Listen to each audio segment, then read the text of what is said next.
Chapter 1. If one were to look at Eastwood from space, it would be a beautiful planet. The blue sea water and endless green fields on the surface of the planet, as well as the pale white mining pits that made one's heart palpitate, would reveal an indescribable hazy beauty when illuminated by the light of the stars that shone through the particles in the sky. It was like an oil painting that had been left for many years, covered with the dust of history. However, to the residents and orphans of Eastwood, the planet was only filled with stones. Other than stones, there was nothing else. Even the green fields, in the eyes of their perseverance that gradually turned numb, were just green turf covered with wealth and glorious history. Their eyes were only used to seeing through the turf, looking directly at the mineral veins that the people of Eastwood yearned for the most. In terms of administrative planning, Eastwood was a second-level administrative region. It had the same administrative level as the three dazzling planets in the Capital Ring and the Westwoods region. However, in the hearts of the people of the Federation, the distant Eastwood was actually a forgotten corner. Other than seeing the name of Eastwood at the celebration of the 600th anniversary of the establishment of the Federation government, most of the time, for those who lived in a wealthy and civilized society, Eastwood no longer existed. The Eastwood region only had one planet, Planet Eastwood. This seemed to be nonsense, but it was actually not nonsense because the origin of the name of the Eastwood region was Planet Eastwood. It could be seen that in the distant past, this lonely planet hanging at the outermost edge of the triangular star system had an important meaning to the entire human society. However, ever since the various types of ores in the Eastwood region were mined out, Planet Eastwood gradually became a barren planet. There were only stones, no ores, only stones. People who had the ability to leave Eastwood had already left. Relying on their professional skills and accumulated wealth, as well as the guarantee of their relatives in the Capital Ring or Sillin region, they successfully obtained a certificate of household registration transfer. Then, they boarded a flight that was becoming less and less frequent due to the lack of energy and left this increasingly lifeless place. After all, those who could obtain a household registration transfer certificate were few and far between. A half-abandoned planet still had to maintain the lives of many people. In a society with a relatively developed material civilization, food and clothing were no longer a problem for humans to worry about. The people of Donglin planet were still living peacefully, and the social assistance system was still playing an important role. The currency was still circulating smoothly, and this world still had companies, airports, food processing plants, mech maintenance stations, computer connection centers, and even an army base. Donglin had everything that should and could have, but it still couldn't hide the faint smell of old age. The smell of death seeped out from every street, every building, and every idle person's face as they watched TV with their coffee in hand. Thousands of years of ore mining had provided endless support for the Federation society, just like a great river that transported nutrients to the plains. However, when the great river gradually dried up and became a small creek filled with stench, the support that the Federation Society provided in return was clearly insufficient. After all, humans could never feel happiness just because they could live. Over thousands of years of history, the people of Donglin had cultivated perseverance and the spirit to endure hardships. The continuous mining disasters of ancient times did not make them shrink back in the slightest. However, everything in front of them made them feel a strong sense of sorrow and helplessness. There was no ore to mine, nothing to do. From a certain perspective, a life without mining disasters was definitely not the life that the people of Donglin wanted. The hard-working people of Donglin had the nickname of Donglin's Stone in the Federation Society. Today, the people of Donglin had become increasingly silent and indifferent stones. They had molded themselves into statues, standing in their usual round chairs and sofas at home, as if they would never move again. Soap operas are enough for the lives of the ignorant. Bao Nongtao, the deputy chief of Heshi Region's second police station, thought to himself as he walked in the cool breeze of Clocktower Street. He looked at the residents with numb expressions drinking in the tavern on the corner of the street. Deputy Chief Bao was also one of the stones of Donglin. His face was as unsmiling as a stone, and he had an endless deterrent effect on the gangs that lurked in the dark around Clocktower Street. When he was patrolling the Bell Tower Street, the peddlers selling wild beef in the black market would only flee at the sight of him at the speed of a battleship. Combined with his black uniform and the 7 subordinates behind him, it was quite eye-catching. However, Bao Longtao suddenly remembered that there were 3 reporters following him today. His heart skipped a beat, and he subconsciously fastened his collar button. He turned around with a steady rhythm and faced the female reporter holding the microphone with a smile that was uglier than crying. It was like a stone that suddenly cracked. Clocktower Street has always been safe. Bao Longtao did not want to give the female reporter the impression that he was frivolous, so he tried to speak as calmly as possible. This was a task issued by the Heshi region's governor's office, so Deputy Chief Bao did not dare to neglect it. Feeling that the chief was not used to it, the subordinates of the police public relations department naturally took over the conversation and began to talk with the reporters. Bao Longtao sighed in his heart and shook his head. He had been working in Donglin for 13 years, and he was 7 years away from the Federation government's East Assistance Ordinance. However, he really could not bear to stay in this place that was full of the smell of death for another 7 years. Did he want to be like those unemployed miners and kill time by watching TV every day? However, the Federation's regulations were very strict.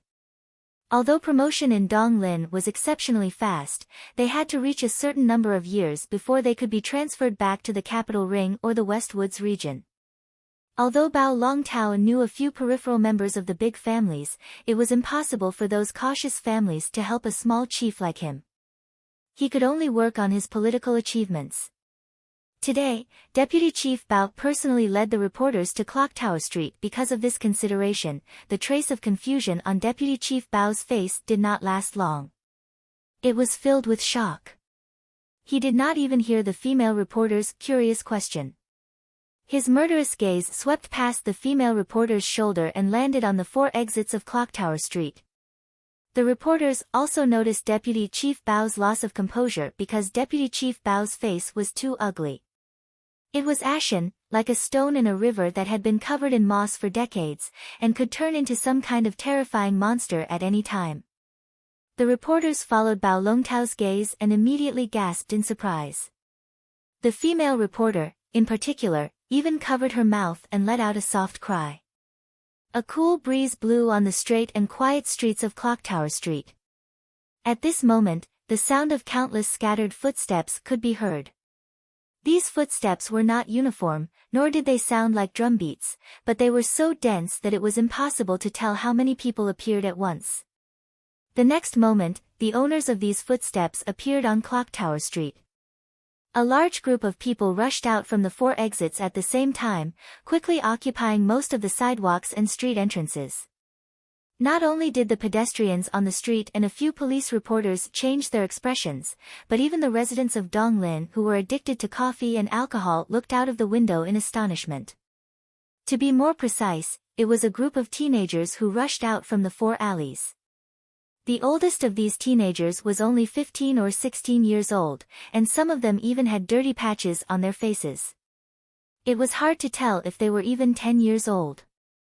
These youths were wearing all kinds of clothes, but there was one that was particularly uniform. It was especially frightening, because they were all wearing black jackets, black t-shirts, and black shirts. There was a kid who looked like he couldn't find any black clothes at home, and actually found a green work uniform full of black mineral dust that hadn't been washed for God knows how many years. More than 100 teenagers of unknown origin, wearing black clothes, looked funny, but still gave off an oppressive feeling. They walked to the center of Clocktower Street and stopped in front of Deputy Director Bao and the reporters. Deputy Director Bao subconsciously took a step forward and stared fiercely at the person in front of the group of teenagers, because he knew this person.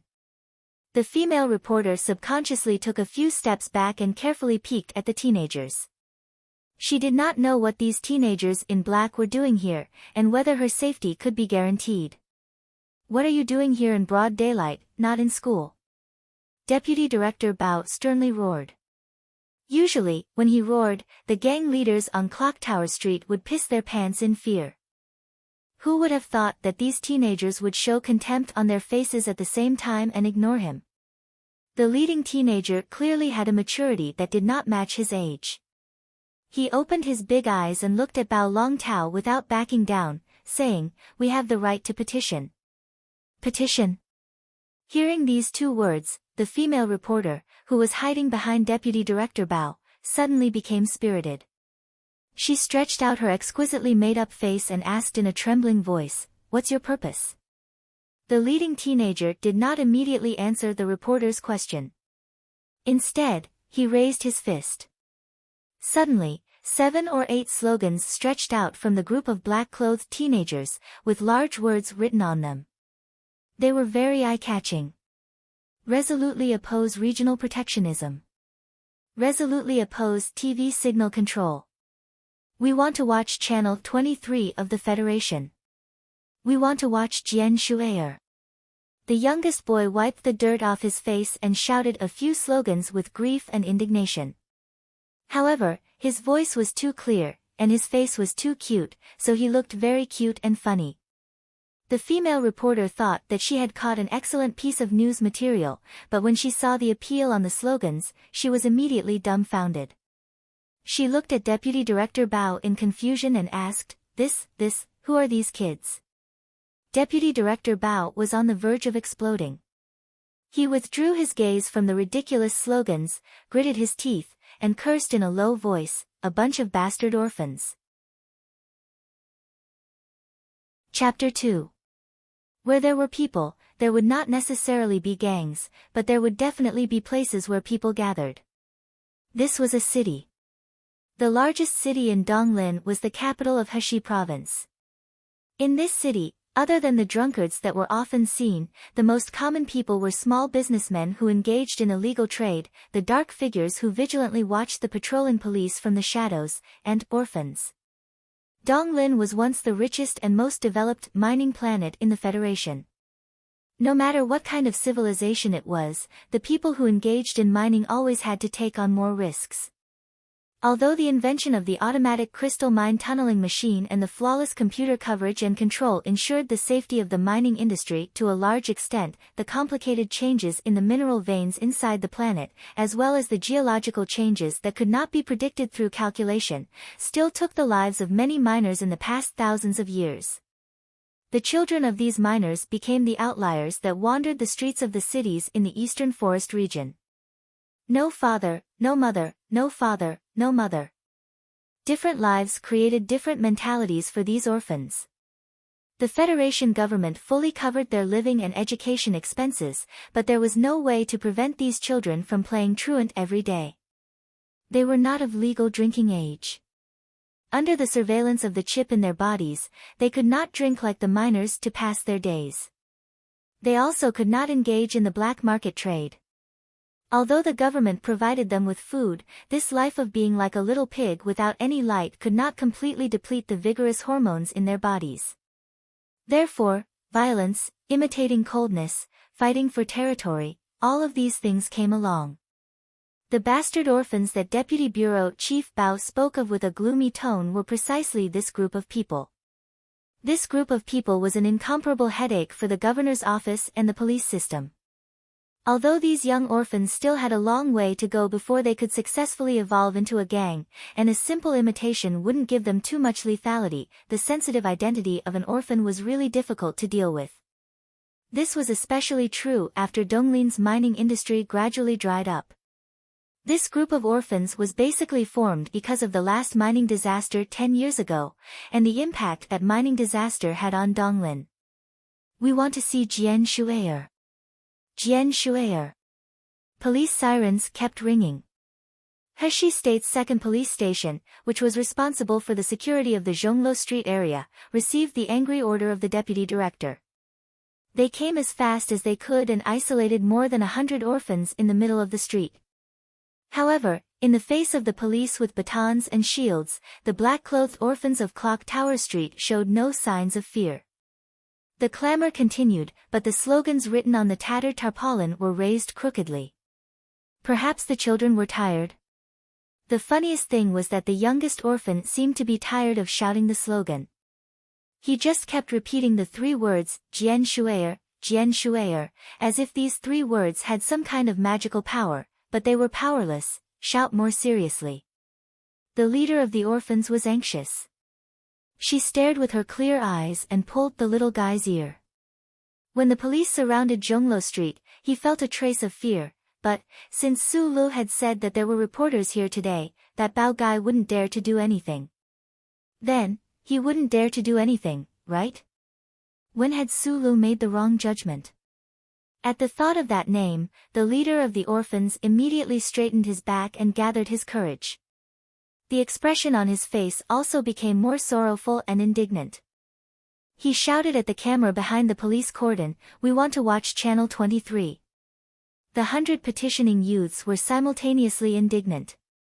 They were going against the Federation government on the streets just to watch TV.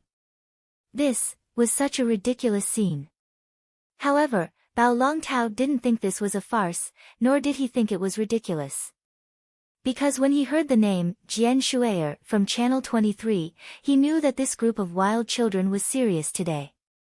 When the governor's office couldn't resist the wails and hidden threats of several Heshi TV directors, Bao Longtao knew this day would come. In fact, when the governor's office reached the police station under orders and found an excuse to temporarily stop the Federation's Channel 23 signal in the entire Heshi state, the governor's office and the relevant departments of the police station had already received more than 1,000 letters of protest. The contents of these letters of protest were the same as the orphans' demands today. They all wanted to watch Channel 23. They wanted to watch the TV series that had just aired in the capital Ring 2 months ago. Most importantly, they wanted to watch Jian Shui'er. Bao Longtao had watched the TV series called Full Metal Frenzy before, so he also knew how moving Jian Shui'er, who played the role of the captain of the battleship, was.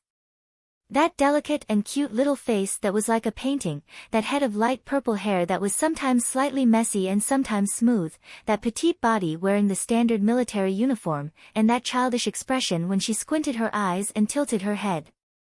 How much did she look like his own daughter, except that she was even cuter than his own daughter? Suddenly, Bao Longtao shuddered and snapped out of his daze. Only then did he notice that the female reporter beside him was talking incessantly into the camera. The camera panned closer and closer to her shoulder, aiming at those indignant orphans. The female reporter's eyes revealed a hint of a gloating smile. The relationship between the news department and the production center had deteriorated to this extent? Bao Longtao sighed gloomily in his heart. In order to protect the viewership of their own station, the senior officers of Heshi TV station did not hesitate to pay such a huge price and use such a ridiculous reason to temporarily suspend the broadcast of Channel 23 of the Federation. Who would have thought that the same TV station, which was directly under the administration of the regional committee, would constantly be thinking of stabbing them in the back? Those who were not from Donglin did not know what television meant to them, and what Channel 23 of the Federation meant to them. Just like Bao Longtao's vicious comment from before, the lives of the ignorant were filled with soap operas. The citizens of Donglin, who were gradually dying and desolate, were already used to the boredom of their own lives. However, that did not stop them from pursuing the beauty of television and imagining the beauty of their lives. And for them, this freedom was an essential part of their lives. It was something they could not do without. Jian Shui'er. The usually cold deputy bureau chief Bao's lips suddenly curled into a warm smile. Even the detestable orphans in the middle of the street did not seem so detestable anymore. However, in the blink of an eye, his smile froze. These detestable orphans had greatly damaged his reputation today. If today's incident was really reported on the news, the conflict between the Ministry of News and the Ministry of Production would definitely reach the governor's office and even the committee. Then, would he become a scapegoat? Bao Longtao narrowed his eyes and slowly slid his gaze across the faces of the excited orphans, as if he was trying to find something. How could these orphans know that he had brought the reporters around today? Why did they make such a fuss? Was it really because of the name Jian Shui'er? To these orphans, Jian Shui'er was like a little fairy from the distant astral world. However, it was not enough to make these orphans so bold. Things seemed to be a little interesting. He felt that someone was manipulating all of this behind the scenes. If there was really someone behind the orphans, could that person accurately know about the conflict between the Ministry of News and the Ministry of Production and ensure that today's incident would be reported on the news? Bao Longtao became vigilant. His gaze fell on the face of the leader of the orphans, whose face was flushed red. He knew that this 16-year-old wild child was a ruthless character called Vic. However, Vic would definitely not dare to be so arrogant in front of him. Suddenly, his heart skipped a beat. Following Vic's flickering eyes, he turned his head and looked at a shadow under the clock tower street. However, there was nothing there. Chapter 3. There was no real clock tower on Zhonglo Street, the capital of Heshi Province in Donglin. The reason why this street had such a retro name was because when the federal military first entered Donglin, they made a stupid and heartbreaking gravity measurement error. This was where the battleship crashed. The fireworks from the explosion illuminated the faces of countless soldiers. The commanding officer of the 4th MR sighed. My mood right now is even lonelier than the fireworks. The retro clock carried by the commanding officer of the 4th MR fell out of the damaged battleship along with the beautiful fireworks and smashed into the ground of the mineral planet. The battleship was destroyed, but the stupid clock was not. It was still moving. This was undoubtedly the most merciless mockery of the Federation government and the military.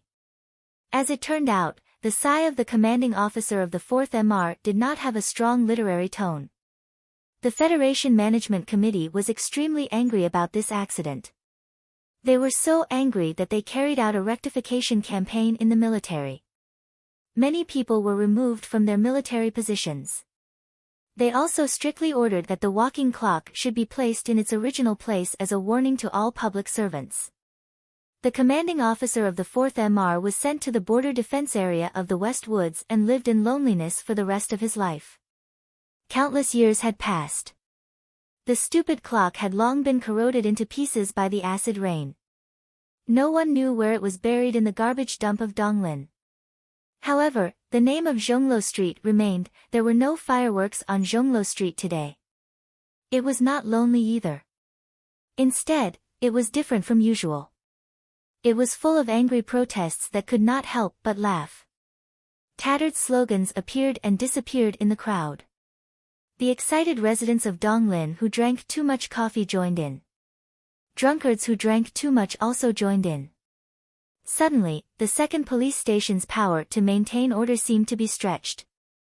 The chaotic scene began to develop in the direction of a truly absurd experimental drama. Bao Longtao stood behind the blockade line with a cold face. He was not worried that the residents of Donglin would dare to rush over. Although the residents of Donglin had been bored for a long time and finally found a way to vent their emotions, they were overly excited. Although the blockade line was only a thin yellow tape, the Federation was a society ruled by law. Everyone knew what could be challenged and what could not be challenged. What worried Deputy Director Bao was his previous guess. The appearance of these damned orphans today was too coincidental. The reason they chose to cause trouble was also too cute. Once the media joined in, the governor's office would not be able to do anything to these orphans. Everything, behind the chaos, there was always a hidden order that made him somewhat vigilant. Jian Shui'er. We want to see the Jian Shui'er. The protesting voices continued. The clear and tender voice was already hoarse, but it could not hide the pride and excitement in it. Bao Longtao had already made a decision. He notified the governor's office and asked the higher Federation department to send a negotiation expert. He did not choose a tough confrontation. On one hand, it was because there were reporters present. On the other hand, it was because the state government was indeed in the wrong this time. On the other hand, it was because Bao Longtao's cautious nature began to play a role. It didn't take long for officials from the governor's office, the Federal Radio Regulatory Commission, and the Public Relations Department of the police headquarters to rush to the center of the Zhonglo Street protest. They began to try to convince the residents of Donglin district about this matter. However, no matter what they said, they couldn't explain the fact that the purple-haired figure had disappeared from the TV screen. No one would admit that the stupid decision to protect the production department of the Hershey State TV station was made by them. They would only attribute the problem to technical reasons. In short, the negotiations continued. Under Bao Longtao's gloomy gaze, the orphans quietly disappeared into the crowd. Not long after the leader of the orphans, Wei Gu, led the group of extremely tough orphans into the crowd, the entire Clocktower Street erupted into a burst of joyous cheers. After a round of cheers, the negotiations ended. With a beep, the ultra-thin scroll TV in the coffee shop was turned back on. Clocktower Street was silent. Countless police officers wiped the cold sweat from their foreheads. The female reporter proudly raised the corners of her lips. The officials were cursing the stupid and spineless governor in their hearts. Tonight at 8:00 sharp, Department 23 returned to the capital of Hershey State with the beautiful face of Jian Shuier. This was really a day of celebration. The night sky of Donglin always seemed strange. The dark gray sky was diffused with a faint dark red light.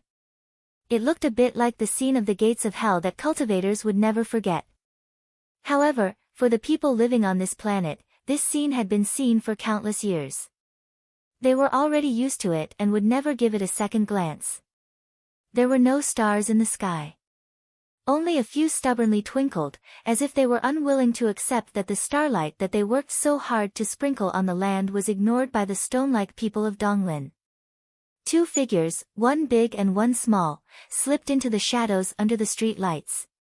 They skillfully avoided the signal detector, passed through an alley beside Clocktower Street, and came to the bottom of a green tree. The green tree was on a small green hill. There were no lights around, and against the distant night sky, it looked like an exquisitely trimmed paper-cut painting.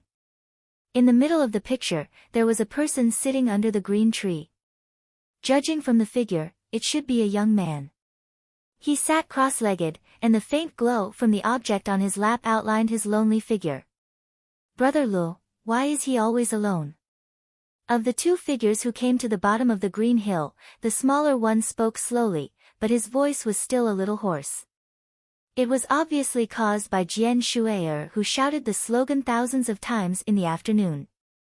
The other person was naturally the leader of the orphans, Victor. He looked at the lonely figure of the young man under the green tree and could not help but take a breath and praise. He is really lonelier than fireworks. This sigh of the commander of the 4th Military Region countless years ago had long become a famous saying that the residents of Donglin would never forget. Even an ignorant guy like Victor would use it to describe people. Victor and the little guy ran up the green hill. When they reached the back of the lonely figure, they found at the shoulders of the young man they called Brother Lu suddenly twitched, as if he was crying silently. Victor's face was gloomy. He walked to the front of the young man and asked, "Su Lu, what's wrong?" The lonely young man did not raise his head. He just looked at the portable ultra-thin TV screen on his lap. He looked at the purple-haired girl on the screen, and under the faint light, his face was full of tears. After a long time, the ending melody sounded. The young man named Su Lu raised his head, squinted his sincere and honest eyes, and wiped the tears on his face and the saliva on his lips. He said in an unusually serious tone, "Jian Shuier is really too beautiful. In the future, I must marry her." Chapter 4. When the 15-year-old Su Lu said this sentence with a trembling voice, a sincere and serious tone, but also extremely panicked, he probably did not think that this sentence had the slightest possibility of being realized. An orphan far away in the remote Donglin district could be infatuated with the purple-haired little goddess of the Federation on the ultra-thin screen on his knees and use this kind of powerful declaration to express the strong emotions in his heart, but in the end, it was just the physiological problems of adolescence that caused the mischief. The poor could have the right to dream and the courage to dream, but the huge gap between the classes could not be closed by individual efforts. What's more, other than being poor, the young Su Lu did not have any capital to show. He did not even know if he could go to the capital planet in his life, even if it was just a vacation, the young Su-lu was not good-looking, but of course, he was not ugly either. He was just like an ordinary teenager, with a slightly immature and extremely ordinary face. He did not have the appearance of a god, nor did he have the pitiful and cute body of white jade. He was just an ordinary person. The most distinctive feature of his face was his pair of eyes. Under the thick ink-like eyes, they were slightly squinted and looked a little small. It was a pity that his pair of beautiful eyebrows were not there. Especially when he was thinking about something, his eyes would be squinted even more. His originally sincere and simple eyes would reveal a hint of infatuation.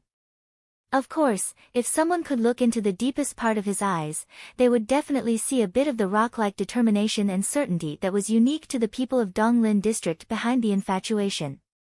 From the age of 15 to 50, all the men of the Federation think that Jian Shui is very beautiful, and they are very willing to marry her as their wife.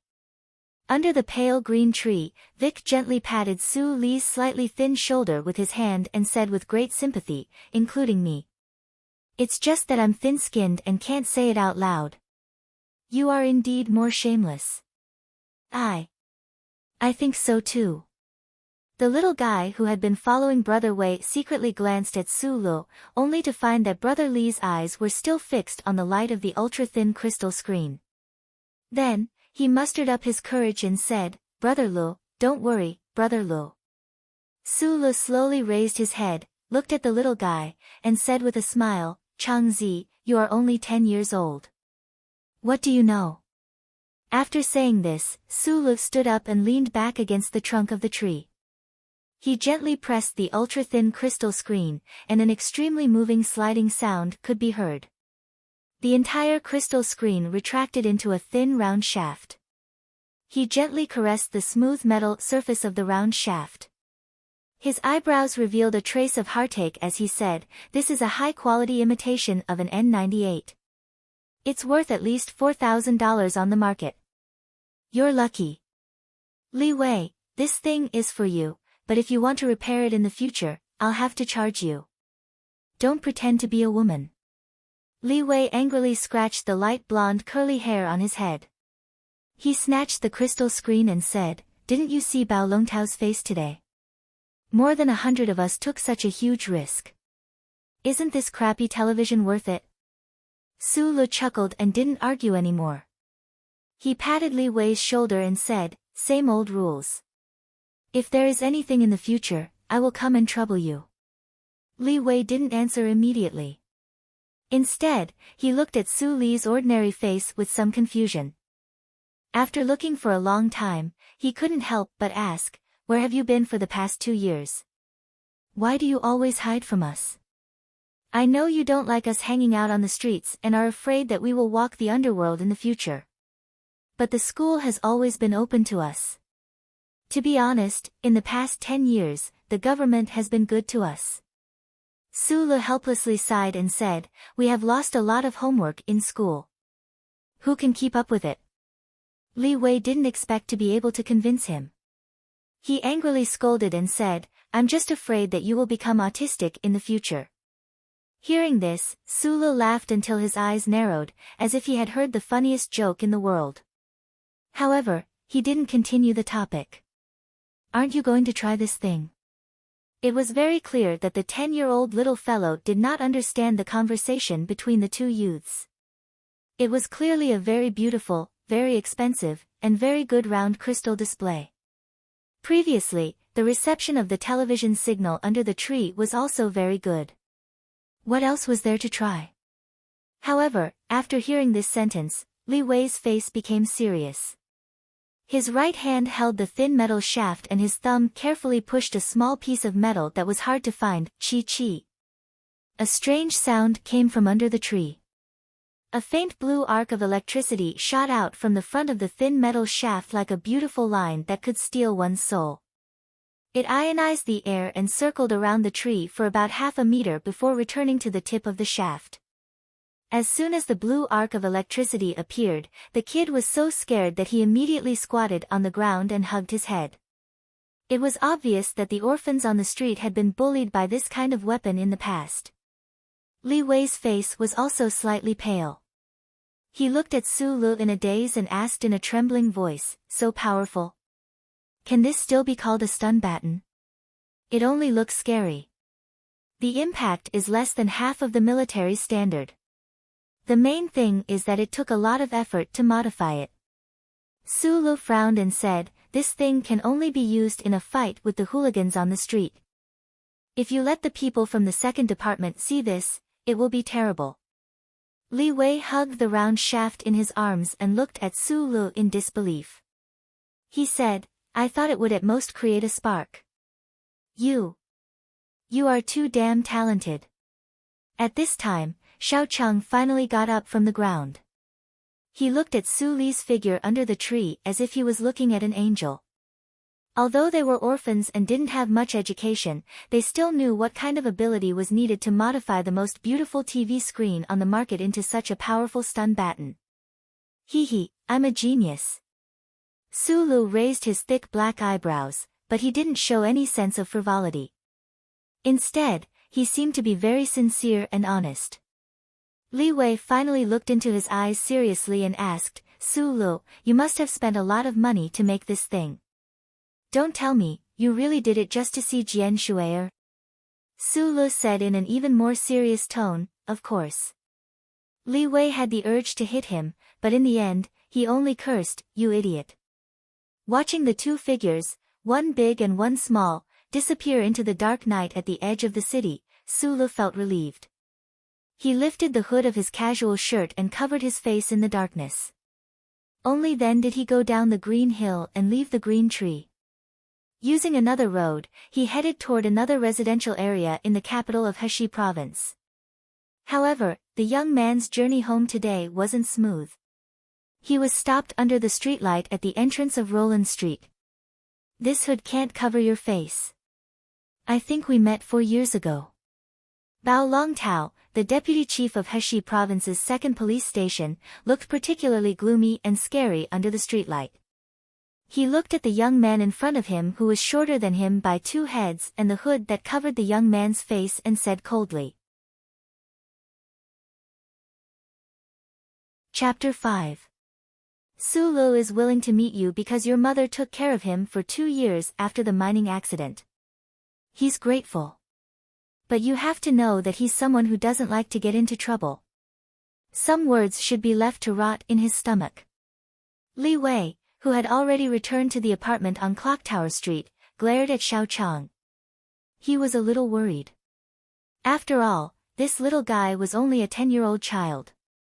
It would be bad if he accidentally spilled the beans. The little guy pursed his lips, as if he was scared to tears by Li Wei's fierce glare. Although Li Wei's eyes were always so bright and cute, the orphans who lived in Clocktower Street all knew how cruel and merciless the 16-year-old leader could be when he was really angry. The metal shaft in Li Wei's hand was nowhere to be found. At this moment, he was holding a bottle of beer and drinking it into his stomach.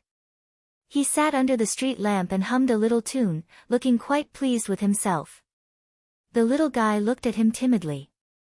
After a moment of hesitation, he couldn't help but ask, "Brother Le hasn't been back to Clocktower Street for the past 2 years. What has he been doing? Who knows? But this kid has always liked to play with his craftsmanship since he was young. Who would have thought that he would be so ruthless? Do you still remember the incident we saw that year?" Li Wei drank a mouthful of beer and praised. "I was only 5 at that time.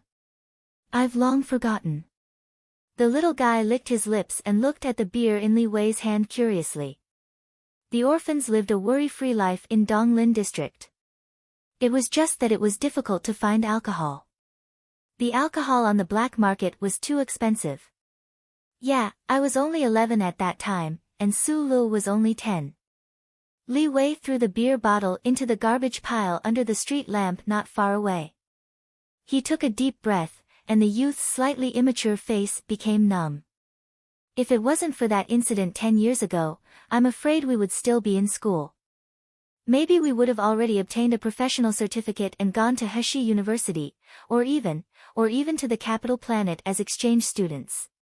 The street lamp elongated the two figures, one big and one small, covering the garbage pile in the distance. A black cat walked through the shadows. Its scattered yellow pupils uneasily discovered that there were no rats today. Everything seemed so lonely and silent. 10 years ago, the mine disaster caused more than 300 miners to be buried underground. The most terrible thing was that the collapse of the mine affected the temporary apartment area. Many family members who went to visit relatives were unfortunately killed, and it was unknown how many families were broken because of it. This incident shocked the entire human society of the Federation. With the advancement of technology, such a tragic death caused countless officials to fall from grace. The officials directly under the capital's Homeland Security Committee, as well as the governor of Heshi State, all resigned under the pressure of the media. 3 officials were sentenced. Even the deputy secretary of Donglin District, who was in charge of security, was sentenced to 4 years in prison. The reaction of the Federation government and the judicial system could not be described as not swift and fierce, but in the end, they were unable to save those lives. This mining accident brought the final heavy blow to the mining industry in the Eastwood region, which was already on the brink of stagnation. The Crystal Mining Alliance Company was thus closed down and handed over to the Federation government to take over. The impact of this incident was quite far-reaching, but very few people thought that for those orphans, the impact of this incident was incomparably huge. The orphans who held a demonstration on Clock Tower Street during the day were all victims of the mining accident. Li Wei was one of them, the little fellow was one of them, and Su Lu was one of them. Su Lu was one of these orphans. To be more precise, he was an anomaly among the orphans.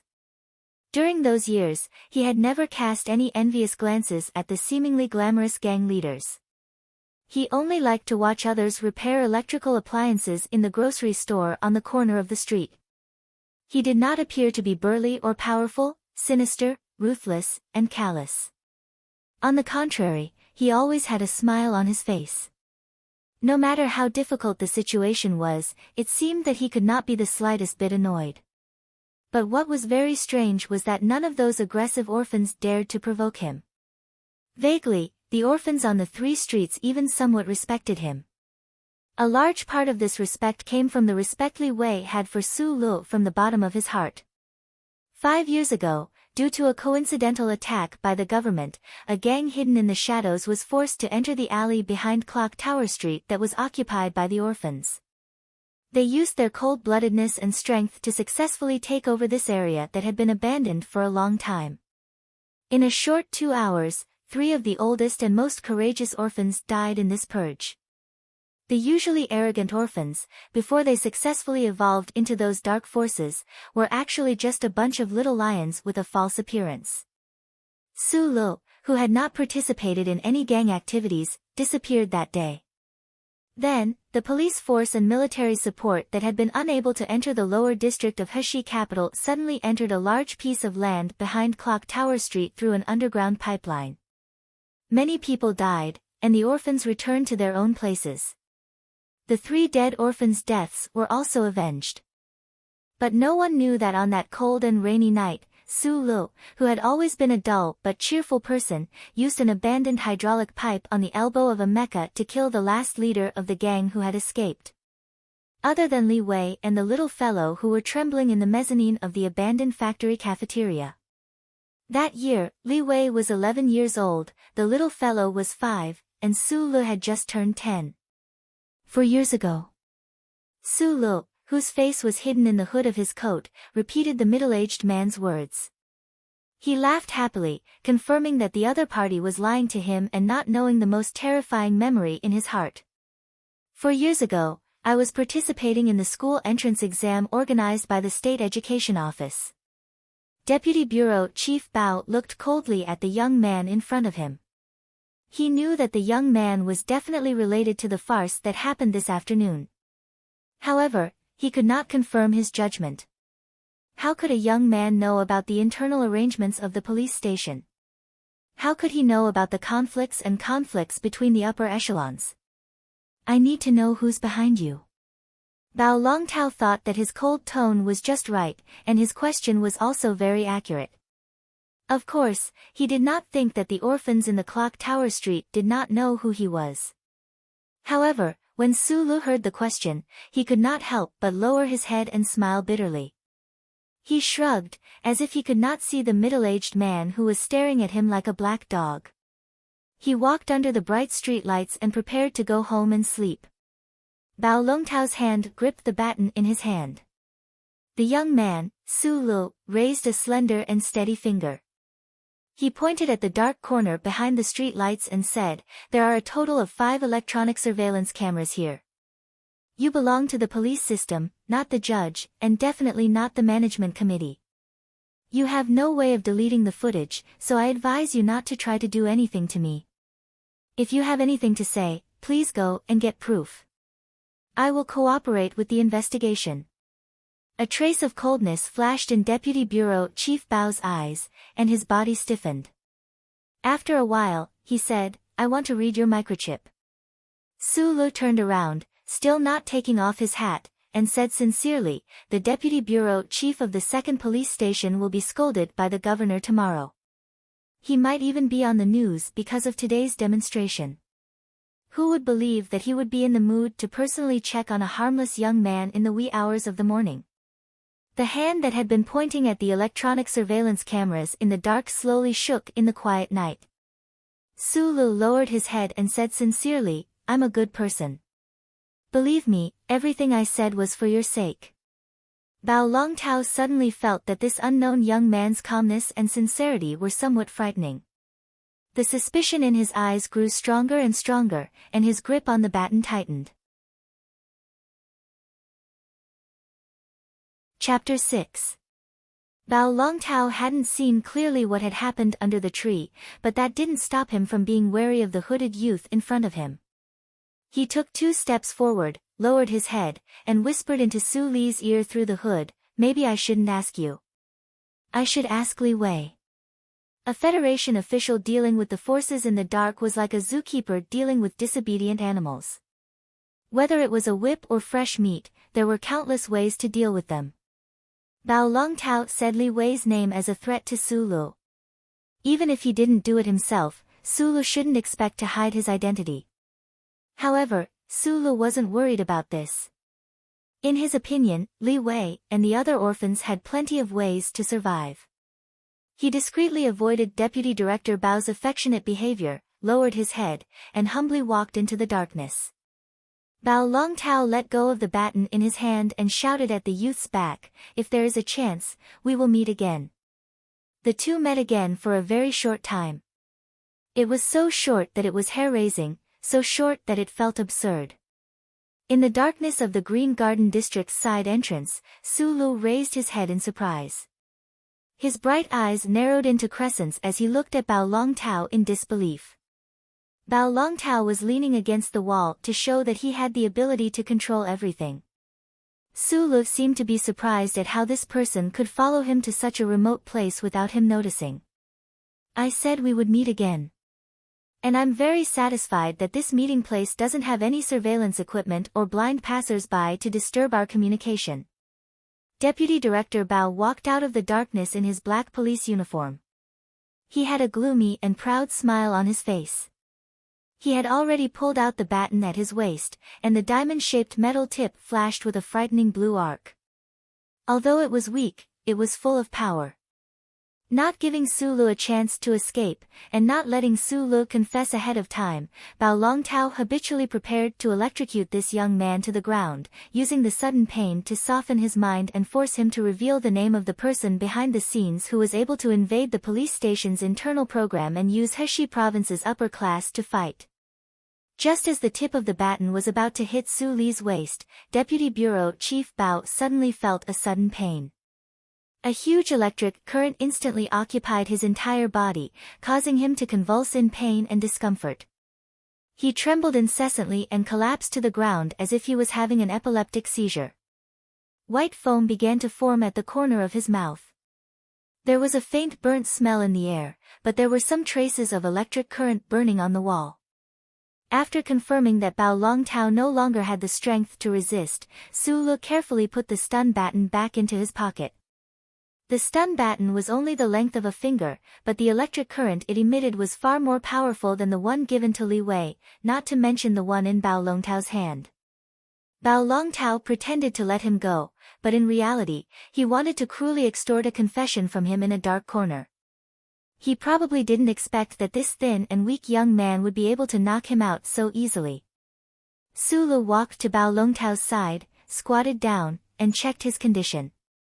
He put a metal object into his ear and said in a low voice, "Viewer 78 reports that there has been a change in the situation. Should we silence him?" Su Lu squatted beside Bao Longtao's unconscious body, as if he was waiting for instructions from the other side of the call. After a while, he received the exact order and no longer paid any attention to Deputy Bureau Chief Bao, who was at his feet. He rearranged his clothes, covered his face even more tightly, and disappeared into the darkness beside the Green Garden. Naturally, his residence was not the Green Garden. After a long time, Deputy Bureau Chief Bao slowly opened his eyes. After confirming that the mysterious young man had disappeared, he struggled to sit up. He wiped away the foam at the corner of his mouth and looked in the direction where the young man disappeared with a gloomy expression. The soreness in his muscles and nerves was still there, but it couldn't stop the shock in his heart. After being knocked out by the stun baton, he didn't really lose consciousness. Instead, he heard the young man's last request clearly. He was so frightened by the words silence and viewer that he didn't even dare to open his eyes. Rating surveyor. How could anyone believe that? The Federation television station was controlled by both the management committee and the president. A trace of fear and dread flashed through Bao Longtao's eyes. Could the person who secretly instigated the orphans to cause trouble on the streets be an agent sent by the Capital Star?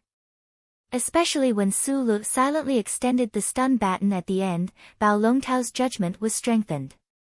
The stun baton was the length of a finger, but the electric arc could penetrate 50 centimeters of space. Such an exquisite and powerful weapon was definitely not something that could be replicated by gangs. Bao Longtao had only heard that the military was equipped with such a weapon, and it was only used by special agents. Was that young man from the management committee or the president? But no matter which side he was from, he was at an untouchable level. Bao Longtao fearfully supported himself against the wall and crawled up.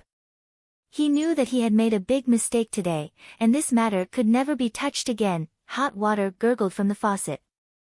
The Federation television station's welfare had always been good in this aspect. The steaming steam filled the entire bathroom with a hallucinatory smell. Su Lu stood in front of the bathroom mirror and stared blankly at his face that was gradually blurred by the steam. He stood there for a long time in a daze before he let out a heavy breath. His hand that was holding onto the white ceramic wash basin seemed to be exerting force in secret. His fingers were pale and trembling slightly because he was very afraid. Su Lu took out the metal object from his ear and the other metal object that was used to change his voice from under his tongue. He threw them above the wash basin, making two crisp sounds. These were two metal buttons on his casual shirt. Su Lu lowered his head and took deep breaths, trying to expel all the fear in his heart.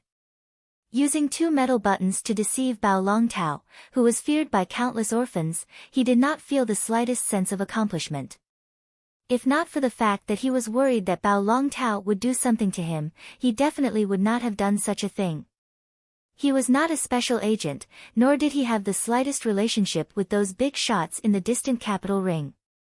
He was just an ordinary person with some talent in machinery, just a young man. Bao Longtao always thought that there was some kind of power behind him, but only Su Lu himself knew that there was only that damned guy behind him.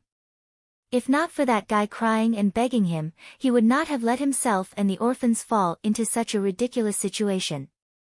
Su Lu did not know if Bao Longtao would continue to investigate. He was not sure if Bao Longtao would continue to investigate. Su Lu used the hot water to vigorously wash his face until his tender face was a little red. Only then did he recover. He stared at himself in the mirror angrily and cursed in a low voice, "Feng Yu, who the hell are you, you bastard?" Chapter 7. Feng Yu was a middle-aged man. In his own words, he was a mature, steady, reliable, and handsome man with a hint of haggard and vicissitudes. He was a peerless middle-aged uncle who could charm all living things in the world, especially young girls. These words were not an exaggeration. If he was willing to bathe more often, shave more of his beard, fix his mouth full of rotten teeth, wear a few suitable clothes, and reduce his age by a few years, perhaps he really would have that kind of charm. Unfortunately, there were not so many hypotheses in the world, so Feng Yu was just an ordinary, childless, middle-aged citizen who only knew how to drink and chat. Every Monday, Tuesday, Wednesday, and Thursday, he would stay in the electrical repair shop on the 4th Street of Xianglan Avenue and stare blankly, drooling at the uniformed female police officers who occasionally passed by the shop. This electrical repair shop's business had always been good, because Feng Yu's craftsmanship was really good. Whether it was the latest scrollable LCD screen, the antique LCD screen, the overclocked room temperature regulator, or the electric skateboard for children, as long as it was related to machinery and electricity, he could always fix it. The business was good, so naturally, the income was stable. Therefore, during the 3 legal days off every week, Feng Yu would habitually close the shop and then go in and out of the major sanatoriums in Heshi State. He got to know a lot of girls in the sanatoriums and spent a lot of money. The neighbors on the street had long known that this middle-aged man had a lustful side, so they were not surprised. But no one knew that during the weekends for the past 2 years, Feng Yu did not go to vent his lust every time. Instead, he went to a remote mining pit far away from the city. This mining pit had been abandoned for many years, especially after the mining disaster 10 years ago, when the joint company went bankrupt. No one came to this mining pit again. So, when the miners' rest room was turned into a repair shop, no one noticed. Su Lu stared at the middle-aged man on the sofa, sighed, and took out the food from the stove next to him. He put it on the table and said, "Time to eat." As he spoke, he went to get a hot towel and wiped the middle-aged man's face. No matter how troubled Su Lu was, he was always soft-hearted and kind-hearted. Looking at the middle-aged man's dispirited appearance, he couldn't help but want to take care of him. Feng Yu sat on the table and began to chew on the tough meat. Suddenly, he said, "Why is this wild beef getting harder and harder? No matter what kind of meat it is, it will become unpalatable after half a year in the freezer." Su Li's face was expressionless. He scooped a bowl of rice for himself and sat at the table. Their eating habits had become somewhat strange in the past 2 years. In the eyes of ordinary Donglin residents, it was excessively extravagant. "You still haven't answered my question." Su Lu suddenly put down his chopsticks and asked seriously, "I know that you used to be a mechanic in the military, but because you offended your superiors, you became a deserter. But the taser you taught me to make is too similar. Look, it's been a few days, and Bao Long Tao is really scared of me.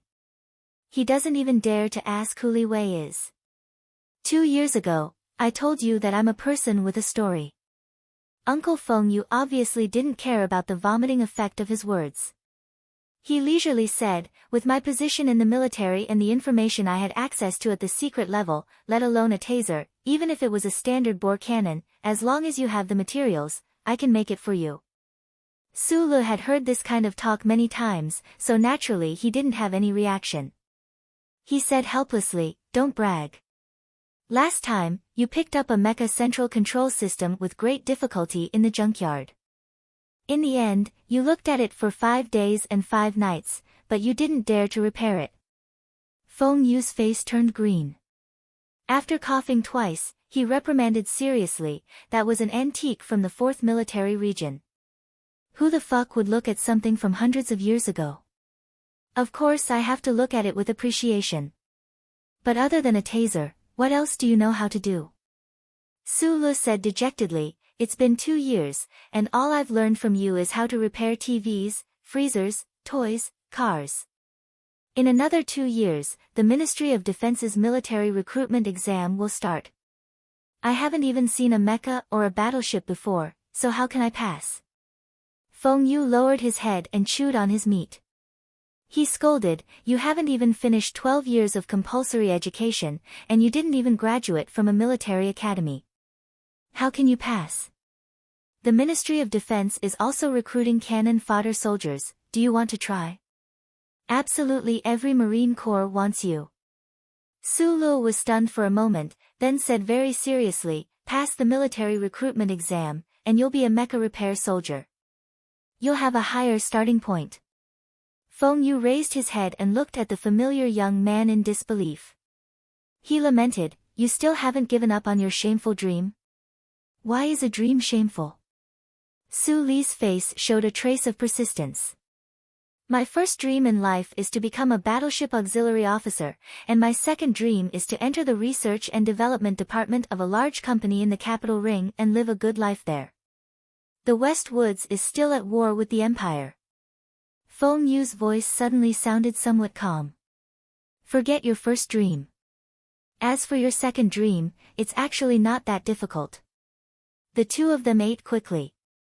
Sulu had already started to clean up the dishes, and as he did so, he replied, "After 60 years of war, the people of the East Woods have never seen what the Empire's people look like. Other than seeing their diplomatic mission on TV, what's there to be afraid of?" He suddenly paused for a moment, and said with some frustration, "I know I'm not a genius, and it took me 2 years to learn how to make a taser. But I always feel that I really like dealing with these machines, so I want to try to take the exam." Feng Yu was silent and did not speak. He lay on the sofa and began to watch TV, but his eyes fell on Su Li's back. After washing the dishes, Sulu habitually entered the operation room and began to operate the instruments and tools that he was already familiar with, like his fingers. With an extremely steady speed, he repaired the old electrical appliances that were piled up to the side one by one. Those common electrical appliances that were damaged were not difficult to repair. However, Sulu was still very serious in his work, as if he was facing the most sophisticated instruments in the Federation. Perhaps he had never noticed it himself, but every time he was fully immersed in this work, a light called seriousness would appear on his tender face. Uncle Feng Yu lit a cigarette and squinted his eyes through the glass at Su Li's busy figure, thinking that it was time to reduce the dust level in the operation room by another level. Then, he thought of what Su Lu had said before, and couldn't help but slightly curl his lips and blow out a smoke ring. The smoke ring slowly dissipated into Feng Yu's long white hair, disappearing without a trace. Feng Yu thought to himself, "Everyone in the world calls me a genius, but in fact, in some aspects, this little guy Su Lu is more of a genius than me." Chapter 8. After finishing the last micro-welding operation, Su Lu took off the dark protective goggles on his face with satisfaction. He sorted all the repaired products in the operation room according to the labels on them and placed them neatly into the metal grid.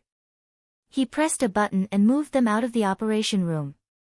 The repaired goods would be sent back to the 4th Street of Xianglan Avenue the next morning. Su Lu was always prepared in advance out of habit. After washing his face with hot water, Su Lu familiarly took out the liquid medicine from the drawer and carefully dripped it into his eyes. Although they had the help of various observation devices, the world of those metal chips was a kind of torture to the eyes of every mechanic. And when he was focused on the world of the metal chip, he would forget about the existence of time, so his eyes were a little red. "Go rest, look at the scenery, and relax the muscles in your eyes." Feng Yu rubbed his white hair and was very satisfied with Su Li's speed and concentration. In the past half a year, the repair shop on Xianglan Avenue was mostly operated by Su Lu in the remote mine pit. Feng Yu only needed to stay in the shop and only give instructions on weekends. Gradually, Su Li's speed became faster and faster. He was even faster than Feng Yu, the mechanic in the army. Su Lu nodded and took out 2 bottles of juice from the ice room on the wall. He followed behind Feng Yu and walked toward the top of the mine pit. Listening to the continuous sounds of metal colliding in front of him, he couldn't help but raise his head. Then, he saw the extremely flashy tattered jeans under the uncle's body, as well as the extremely tight buttocks wrapped in the denim, and, a large bunch of keys, 5-star knives, and other metal objects that were constantly swinging in the air. From time to time, they would hit the big buttocks, making annoying sounds. He never understood why Feng Yu wanted to create this image of himself, but Feng Yu told him that the sword in the hands of the swordsman and the gun in the hands of the god of guns never left their bodies. As mechanics, they naturally couldn't let the tools leave their bodies. In fact, Sulu understood that the uncle just felt that the wind chime was very manly and could attract the attention of lonely young women. It was already late, and the light above Donglin gradually dimmed. The red and dark twilight gradually deepened. On the large pile of metal behind Feng Yu, a dazzling light was reflected. Su Li's not very big eyes naturally narrowed. Looking at the back of the figure that was struggling to climb the slope, he couldn't help but remember the time when he foolishly walked into the repair shop 2 years ago. His relationship with Feng Yu was a bit strange. It was not the relationship between student and teacher, but he did learn the knowledge and practical experience about mechanics that he craved most from Feng Yu. Although repairing electrical appliances was of no help to his dream of becoming a warship mechanic support officer or entering the capital ring to seek a better life, at least Su Lu obtained a lot of peace and satisfaction from that small repair shop. Su Lu could not be considered Feng Yu's employee because Feng Yu never gave him a salary. He only left enough food in the freezer. In terms of treatment, the young man could only be considered the most pitiful contract worker in the repair shop on Fragrant Orchid Avenue, but in these 2 years, Sulu did earn a lot of money for the repair shop. If you're a mechanic officer when you sign up for the military recruitment exam, the government will only reimburse you 40%. Sulu looked at the back of the uncle and mustered up his courage to say, "There's only 2 years left. I have to save some money." The subtext of this sentence was naturally that he hoped the repair shop owner would give him a salary. However, Feng Yu didn't even turn his head and directly refused. "You were the one who cried and begged me to teach you. Have I ever thought of charging you tuition fees? What a shameless person, even more shameless than me." Sulu thought in his heart, but when he thought of how shameless he was when he ran into the repair shop and hugged the boss' leg without letting go, he didn't have the courage to ask for a salary again. He sighed helplessly, ran forward a few steps, and sat beside Feng Yu. The two of them were sitting at the top of the mine. Behind them was the shadow of a large city building, but because it was so far away, it was particularly blurry. In front of them was a large green grassland. In the depths of the grassland, they could see towering trees. The refreshing scene of nature was currently giving off a feeling of jumping fire under the setting sun. "Actually, I've always been very curious." Feng Yu didn't take the juice that Sulu handed over. Instead, he lit another cigarette and took a deep breath. He greedily looked at the grassland forest in front of him and said, "There are at least 1,000 repair shops in the Donglin district. Why did you choose me?" Sulu looked at him in surprise. He didn't expect that he would only ask this question 2 years later. After a pause, he lowered his head and said, "At that time, the automatic vacuum door in the coffee shop was broken. Later, I heard that you fixed it, so I went to look for you. That door can be fixed by anyone." Feng Yu didn't even turn his head. "Maybe it was because you were too happy when you fixed that door." Sulu smiled, looking particularly sincere. Suddenly, a trace of slyness flashed through his eyes. The glueless vacuum seam of the B2 door was done beautifully. The deviation value was on the level of 1,000 points. This is 2 levels higher than the civilian standard, and even higher than the military standard. From that moment on, I knew that you weren't an ordinary person." Feng Yu was a little surprised. He couldn't help but laugh. He turned around and raised his hand as if he wanted to hit Su Li's head. In the end, he just rubbed Su Li's messy black hair and said, "You're really crazy.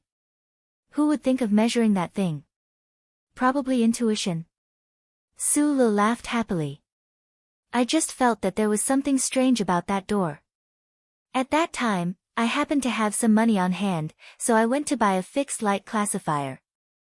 After measuring it, I found that something was wrong. Even the smallest classifier wouldn't be able to fit under the door. I'm very curious, how did you measure it? Feng Yu was obviously interested.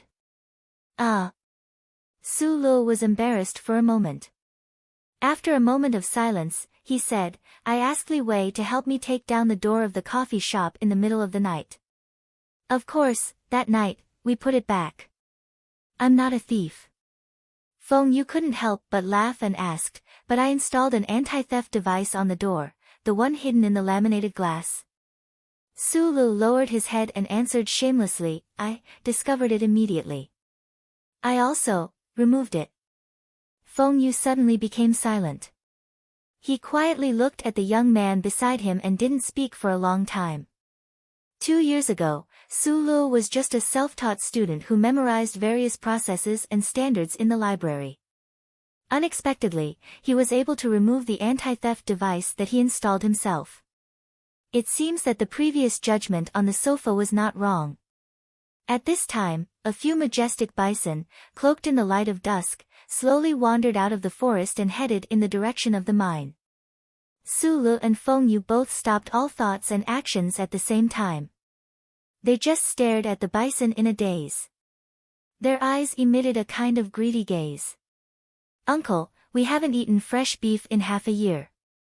Su Lu swallowed a mouthful of saliva and asked tentatively. Feng Yu stood up and looked at the endless metal isolation net between the abandoned mine and the grassland. His face was abnormally ugly. He said sorrowfully, in my life, there are 2 laws in the Federation that I hate the most. One of them is that damned Wildlife Protection Act. Su Lu held back his laughter and asked, what's the other one? The first charter. After saying this most arrogant sentence, he took Su Lu in a fierce manner and walked toward the bison on the other side of the isolation net. Chapter 9. From a certain point of view, the 2 most stringent laws in the Federation and the most thoroughly enforced laws were the First Charter and the Wildlife Protection Act. They were also the 2 laws that Feng Yu, the owner of the repair shop, hated the most. The origin of the First Charter had long been unverifiable. Although it touched on the most critical privacy regulations, in the hearts of the Federation citizens, it seemed that they had long been accustomed to its existence. No one had raised the slightest doubt. Perhaps the hundreds of thousands of years of peaceful development of civilization had caused many truths to be buried in the shadows of history. The Wildlife Protection Act was another mystery in the history of the Federation. Many social activists had never understood why the status of wildlife and natural vegetation was so much higher than that of human beings in the Federation. Other than the exploitation of resources, the Federation civilization had very limited modifications to the surface of the planet. It seemed that there was an invisible hand that had been pushing this civilization to try to live more harmoniously with nature. Every planet had an electronic fence that divided the fields outside the city into a large number of areas to protect the wildlife. Any poaching would be met with the most severe punishment by the Federation Management Committee. The problem was that this kind of living was not harmonious, especially for people like Su Lu and Feng Yu who especially liked to eat meat. If they could not eat meat in their mouth, how could they be happy? Although synthetic food could achieve a very rich texture and taste, there were always people in the world who could not erase those instinctive things that were incomparably passionate about natural ingredients. We have to be more careful this time. Half a year ago when we killed that cow, the people of HTD turned the black market upside down, so there was no meat to be sold in the city for 4 days. Fortunately, no one knew that we killed it, otherwise we would have been locked up for 3 months. Su Lu cautiously reminded the owner of the electric fence as he followed the uncle carefully in the direction of the electronic fence. If HTD is really so incorruptible, cough cough. The repair shop owner coughed, indescribably mocking. He threw the cigarette butt to the ground and stamped it out. Where did the rabbit meat and mutton in the black market on Clock Tower Street come from? But what we killed was a wild cow. Su Lu was still a little scared. No one has dared to sell that for many years. We are not selling to the black market. Feng Yu waved his hand and said firmly, even if HTD caught us, at most, they would only give us a reprieve. HTD's full name was National Ocean, Space, and Land Administration. The name sounded scary, but in fact, it was a special agency set up by the Federation government according to the Wildlife Protection Act. Looking at the herd of bison roaming leisurely across the electronic fence, the two of them stopped in their tracks. The buffaloes were not afraid of the humans on the other side of the wall. When they walked, they often saw these poor bipeds, but they had not had close contact with them for many years. But today, the leader of the herd clearly felt the hostility from the two humans opposite it. It raised its huge bull head vigilantly and arrogantly, and the irritation in its eyes grew stronger and stronger.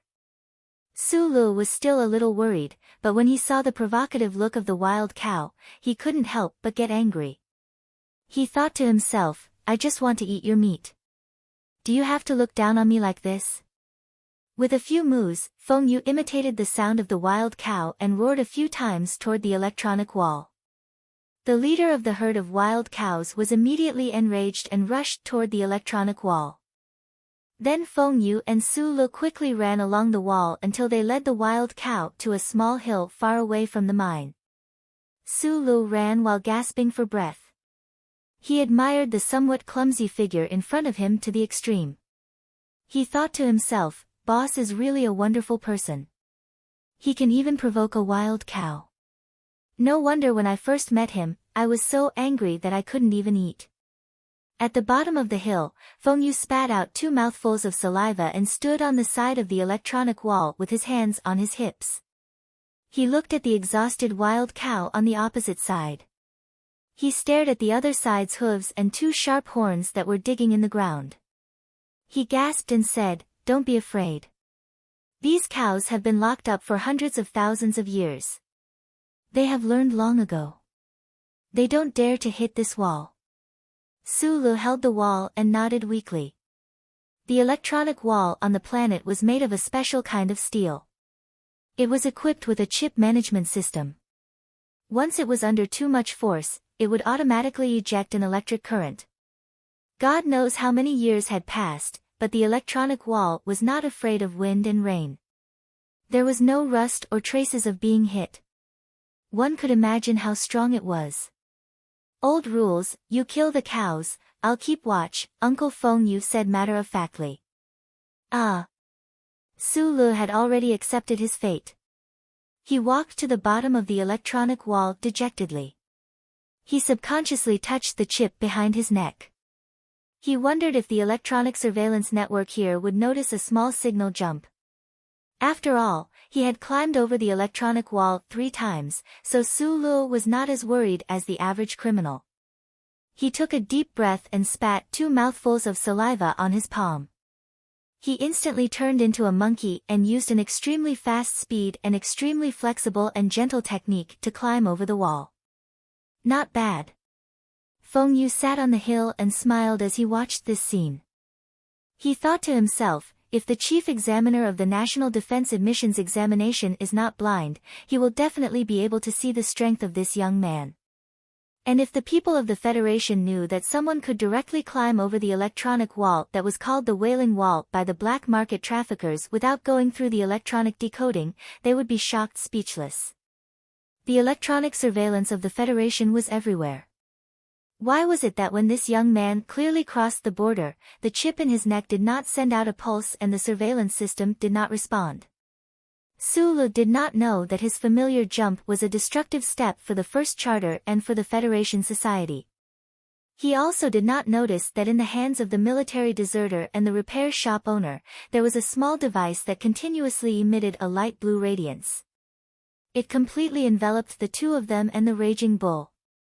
Only when the grassland was large would the bull be able to run happily. Anyone who was locked in an iron cage would feel anger. Or it could be said that when it felt that someone wanted to harm it, it would also feel anger. When Su Li's feet lightly stepped on the grassland, the dark brown raging bull suddenly charged at him. The long hair by its neck fluttered in the air, forming an exceptionally heroic and beautiful line. Su Lu was a bit scared.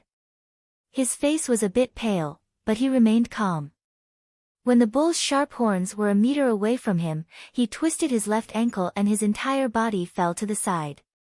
At the same time, his right hand pointed at the bull's large body. With a zap sound, blue electric arcs flashed.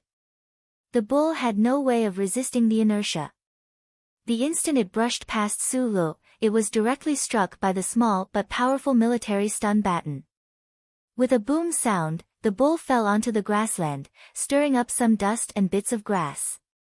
Su Lu walked over. There was not a trace of excitement on his face, only vigilance. Chapter 10. There was a reason for Su Li's caution. In the previous operations, he had confirmed that the stun baton in his hand could completely knock down humans, but he couldn't guarantee that it would be able to capture the powerful bison every time. What happened today also proved this point. When he got close to the black body of the bull, the originally limp bull suddenly exhaled a strong breath. Its forehooves stomped on the ground, and its entire body exploded with a final burst of strength. It was as if it was shaken up from the ground by a huge force and charged towards him. Su Li's pupils shrank slightly, and his face was slightly pale. He seemed to be stupefied. At this moment, he was still holding the stun baton in his hand, but the tip of the stun baton had protruded from the front. It looked like a military knife often used by the army. In the blink of an eye, the fear in the teenager's body was transformed into a powerful force of action through the secretion of hormone in his kidneys. In an extremely dangerous moment, he turned his body sideways. A strong wind blew past his cheeks. He forced his small eyes open and saw every movement of the bison in front of him clearly. Then, he stabbed down with the metal spike that he had been holding tightly in his right hand. Su Li's eyesight was very good, otherwise he wouldn't have such a fast repair speed. Corresponding to this talent, his hand was also very stable, so the slender metal spike didn't deviate in the slightest. And the next moment, the military knife was taken away by the huge force. It left his empty hand and remained in the fur 2 inches above the bull's neck, with a few drops of blood. With a boom, the bull that even the stun baton couldn't subdue charged past Su Li's side in an extremely ferocious manner. Then, in an even more resolute manner, it forcefully fell on the slope, causing even more dust and grass to fly up. Su Lu held the dagger and foolishly looked at the bull that fell heavily on the ground. He was silent for a long time. His legs stopped trembling, and the healthy red color returned to his cheeks. In that moment, he was really scared because he didn't expect that the bull would have such a strong vitality. Under the effect of the electric current, it could still rush so fiercely. After a long silence, he approached the bison with lingering fear. After confirming that it was dead, he carefully pulled the dagger out from the back of the bull's head. The tip of the military knife had completely destroyed the bull's central nervous system. The bull could no longer jump up to express its anger. Su Lu subconsciously narrowed his eyes and glanced at the blood droplets on the tip of the dagger in his hand. The liquid shone faintly in the dusk. He didn't have a trace of excitement after being weakened, and there was no excitement in his heart. There was only a trace of fear and avoidance. Since when can I only use the handle twice? He suddenly turned around and shouted loudly at the shop owner on the other side of the electronic wall. Handle was the name he gave to the electric baton and the dagger. The design of this metal weapon was very delicate, but it was only delicate. After charging, it could only release one current. It was completely incomparable to a real military weapon. Other than the smooth curve of the handle, which made it very comfortable to hold, Su Lu didn't find anything that moved him. So he called it the handle. If the taser could release the current twice, it wouldn't have been so dangerous earlier. No wonder Su Lu was so rude to the repair teacher and handle designer, Uncle Feng Yu. The handle's design had a flaw. The output current was deliberately increased by 20%, so it could only be used once. Feng Yu, who sat on the other side of the electronic wall, knew all of this very well. He could easily fix this flaw, but he never told Su Lu, nor did he complete it. Because he deliberately made such a defensive weapon for Su Lu to use. Many years ago, Feng Yu had always believed that if humans relied too much on machinery, it wouldn't be a good thing. It would only block the possibility of human peeking into the body and the universe. Feng Yu didn't plan to discuss these theories with Su Lu for the time being, so after hearing the young man's angry question, he just smiled and didn't answer. Instead, he took out the flat pack of cigarettes from his jeans, lit one, and smoked happily. Su Lu turned his head dejectedly and lowered his body. Looking at the busy young man on the other side of the wall under the twilight, Feng Yu's heart was touched. In fact, he was a very cold person.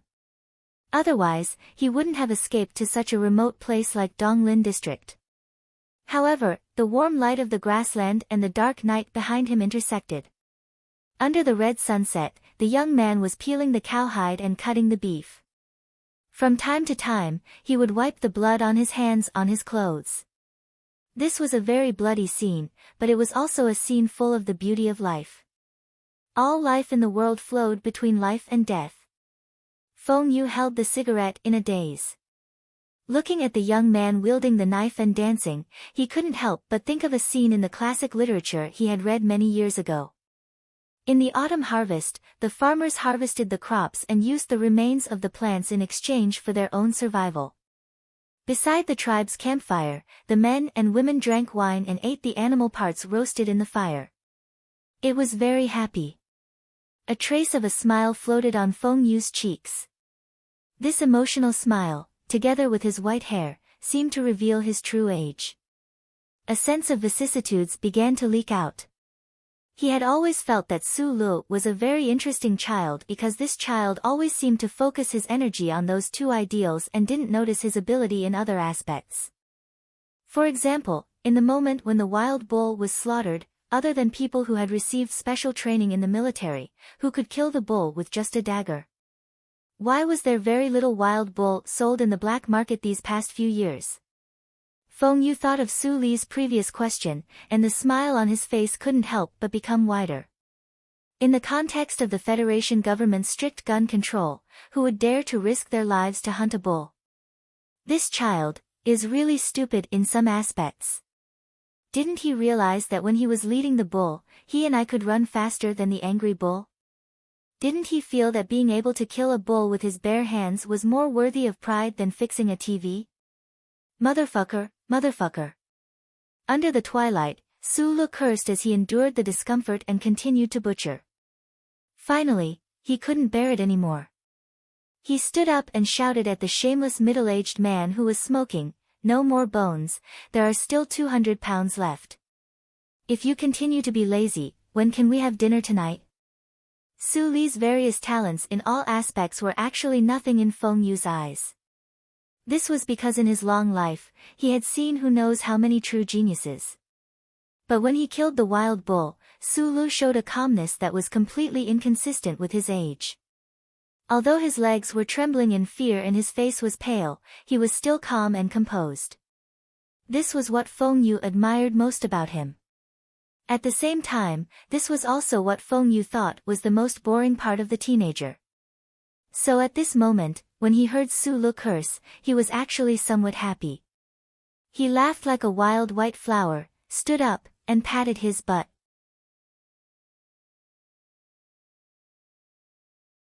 Chapter 11. After the bloody beef was fried in the pan, sprinkled with pepper and all kinds of seasonings, it began to emit a rich fragrance of the ingredient itself.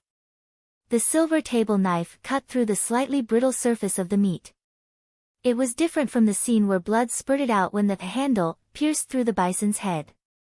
Although there was some blood on this piece of beef, there was more of the juices that made one want to eat it. The ordinary citizens of the Federation who ate synthetic food all year round had no resistance to this kind of natural food, let alone the shop owner and the young Su Lu who loved meat like it was their life. After a wonderful dinner, Su Lu cleaned up the bowls and chopsticks and hid the rest of the beef and innards in the huge freezer in the operation room next to the mine. He found that he had obtained a rare moment of leisure, and for a moment, he didn't know what to do. After standing in the room for a while in a daze, Su Lu took out a bottle of red wine and 2 glasses from the drawer and went out the door. Along the broken steel ladder, he climbed to the grass above the mine. The shop owner, Feng Yu, had been in a daze for a long time. He had been watching the last ray of light disappear between heaven and earth, and then it was completely covered by the most complete darkness. Taking the glass of red wine from behind him, Feng Yu took a sip and said with a smile that wasn't a smile, "Using my baby to please me, what do you want to ask?" Su Lu carried the wine bottle to his side and followed the uncle's gaze to the grassland in the distance. At this time, the night was already deep, and he didn't know how spectacular the sunset would be. He knew that the shop owner must be hiding a lot of things from him, but he didn't want to ask because he only followed Feng Yu because he wanted to learn about mechanics from him, and not because he wanted to hear a touching story. Besides, everyone had their own secrets, and they didn't want to be disturbed. "Actually, I'm not an idiot." Su Lu suddenly opened his mouth. He did not deliberately act like he was in a difficult position, but he habitually stopped the car in front of an important word and emphasized his tone. Ever since his parents and sister died in the mining accident 10 years ago, Su Li's lonely life seemed to have lost its focus.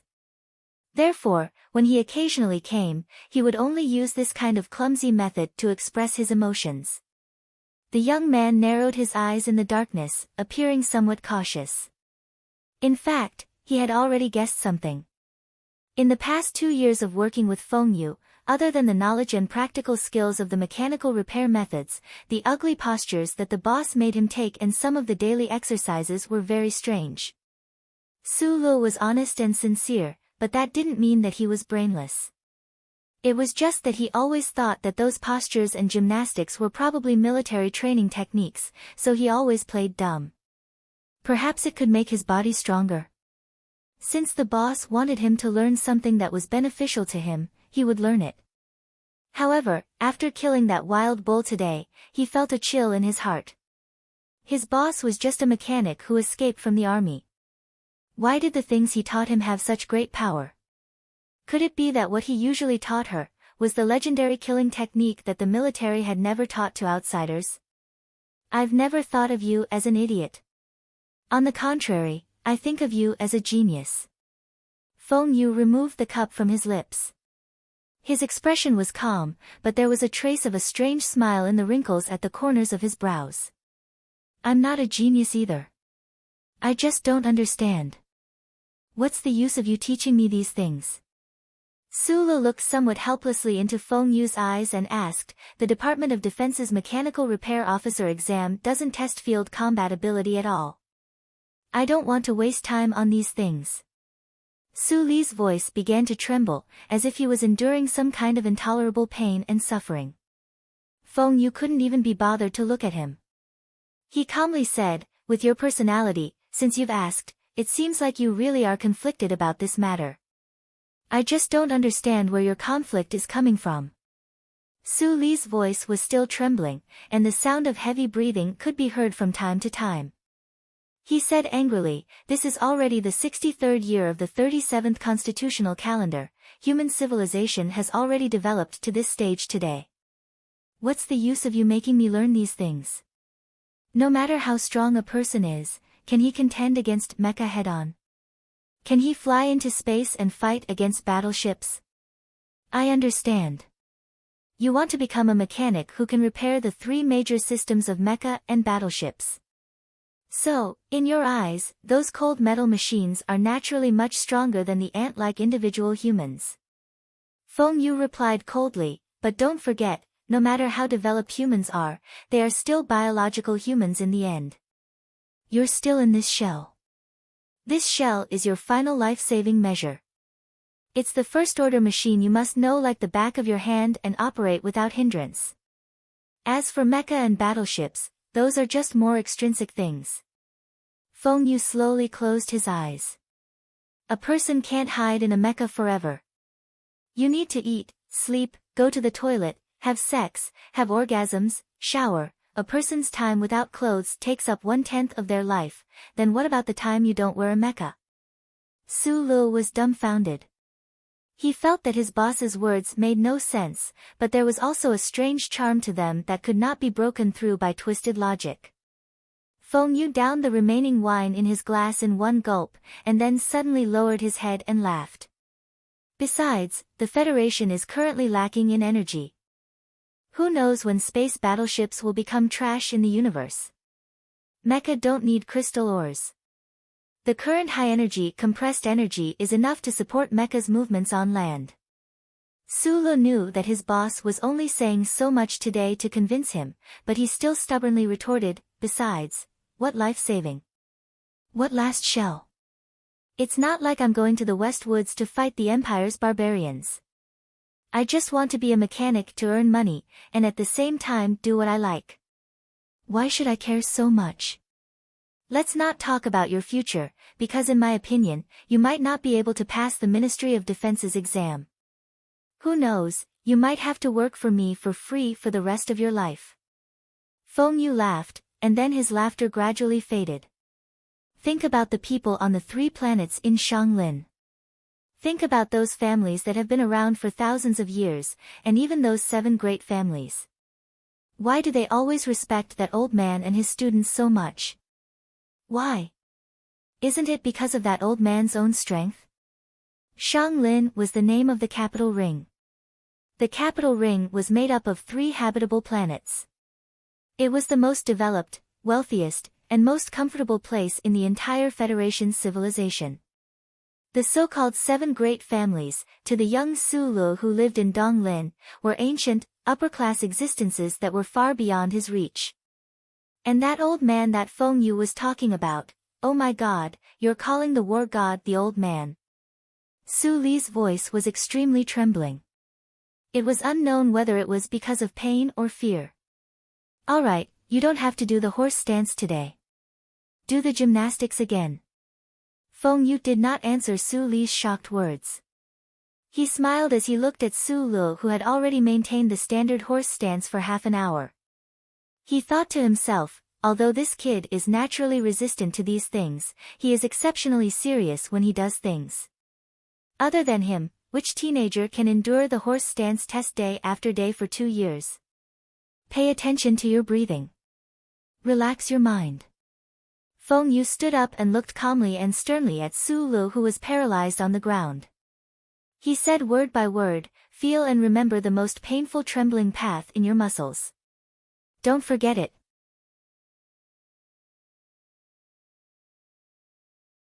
Chapter 12. Standing on the slope of the mine pit, facing the quiet night sky of the west, with the dark red city of beasts behind him, the stars in the sky of the Donglin region were so dim, as if there were endless layers of gauze shrouding the highest part of the atmosphere.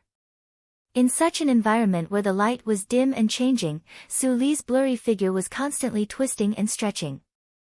According to certain routines, he stuck out his foot, twisted his waist, lowered his body, threw a punch, turned his wrist, and extended his elbow. Feng Yu watched calmly from the side, not saying a word. It had been more than a year, and the teenager had already memorized this set of movements. There was not the slightest mistake. Even the angle of the diagonal dragging of his fingertips was not off by a bit.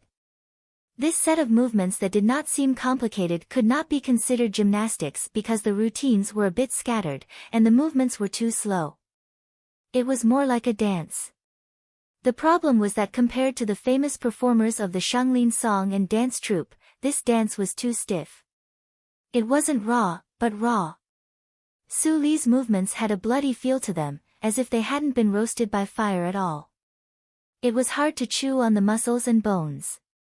It was not stiff, but it was the reinforced plexiglass used in the operation room to bear the blade. It was also like the endless stones under the Donglin planet's grass. It was blindly hard, and every movement was so clean and neat. This stiff dance was broken down into roughly 10 movements, and every 2 movements were taken in opposite directions. In the end, Su Lu seriously retracted his right foot and squatted in a strange position. Only then did this set of movements completely end. It did not seem complicated, and the amount of movement was not that big, but Su Li's face was covered with a layer of hot steam. Under the night sky of the Donglin region, he exuded a red glow. Sweat soaked his back and dripped down the corner of his tight vest. It was obvious that such a short time of movement had cost him a lot of energy. Sulu breathed slowly, and for a long time, he could not speak. The youth's originally thin body seemed to be filled with a hidden strength at this moment. The lines of his body were very beautiful. Who knew what this body would look like in a few years' time when he fully became an adult? The reason he remained silent was not only because he was tired, but also because the 600 muscles in his body were completely occupied by soreness. Sulu did not even want to move a finger. At this moment, every muscle fiber seemed to be breathing, expanding, and rubbing against each other. Like the friction between metal and porcelain, it was extremely painful and bitter. After the sourness, there was a burst of completely spontaneous trembling that seemed to rise from the depths of Sulu's heart. It followed the path formed by the muscles, nerves, and connective tissues, and spread out in all directions. It was like the beating of a drum, shaking every tiny part of his body, causing small protrusions to appear on his exposed skin. Then, they disappeared, as if there was an invisible force that was sliding on his skin. His trousers began to tremble in the windless night, covering the fact that his legs were trembling non-stop. Sulu understood why the silk muscles would heat up on their own, creating the illusion of friction.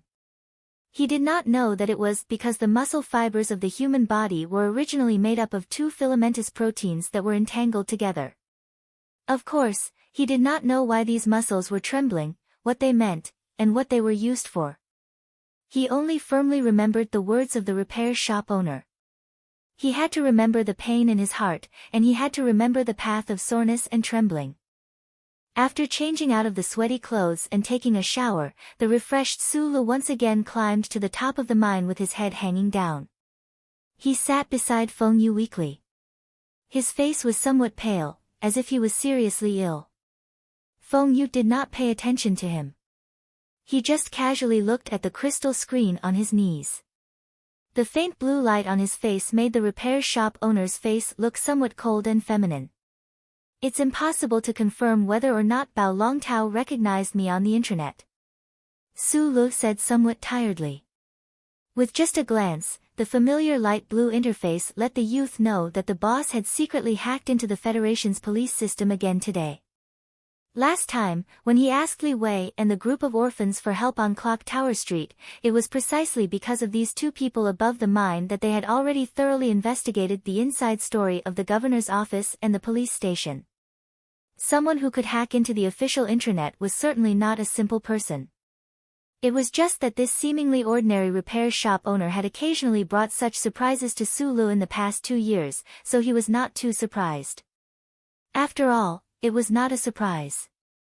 Sometimes, Sulu would also wonder what kind of mistake the boss had made in the army that caused such a talented person like him to become a deserter. In the past 2 years, he had always had a kind of unreal feeling. He always felt that he had met an awesome person hidden in the marketplace. It was too much like a scene from a movie or TV series. It was really unbelievable. The youth did not want to inquire about the boss' past. On one hand, it was because he really was not interested. He only wanted to learn about mechanical repair. On the other hand, he was sometimes vigilant and afraid of Uncle Feng Yu's mysteriousness. He always felt that he had mistakenly entered a thief's lair. On the other hand, it was because Sulu was very good at reading people. Other than the calmness that Feng Yu admired the most, the life of an orphan allowed Sulu to develop the ability to observe people's body language. He knew that although the repair shop owner next to him looked harmless, in fact, there was a coldness hidden in his bones that could not be erased. In other words, Sulu knew that Uncle Feng Yu was a heartless and cold-blooded person. He did not want to risk his life. The news department and the production department of the Heshi region TV station are fighting. It seems that the people behind the regional committee and the governor will also be fighting. Feng Yu looked at the words and images that flashed on the crystal screen and said with a smile, "At this time, Bao Longtao can't even take care of himself. How could he associate it with an orphan like you?" If an ordinary person heard this conversation between the two, they would most likely think that the two people in the repair shop promoting the Clock Tower Street demonstration was hiding a great political conspiracy. However, Su Lu knew that the middle-aged man next to him had no interest in these matters of the upper class. Moreover, they were just small figures. They could fan the flames, but to really come into contact with these matters was to seek death. The familiar music sounded, and the familiar face of the purple-haired girl appeared on the crystal screen. The middle-aged man and the youth sitting on the hillside simultaneously stopped talking and began the most important leisure activity every night. It was accompanied by waves of saliva swallowing and praising sounds. Under the extremely faint red background of the night sky, the invisible electric waves, signals, and radio frequency were constantly crossing each other. The invisible lines eventually turned into colorful images that entered the eyes of countless people in the Donglin region, enriching their dreams. A dark red line streaked across the night sky with a faint roar breaking through the air. It was probably the military patrolling the sky with fewer and fewer people. A few wild black cats were drilling in and out of the natural rock tunnel under the electronic wall. They ignored the first charter of human beings and gathered in the direction of the abandoned mine, happily searching for the food residue left behind by the two humans. A stray cat with a few pieces of beef in its mouth raised its head in confusion and looked at the two figures above the mine pit who were together but still alone. In another corner of the city, a group of orphans who were together but still alone were silently and murderously walking on the road of chopping people. The leader, Li Wei, had his hand in his pocket, tightly holding the metal stick that gave him strong confidence.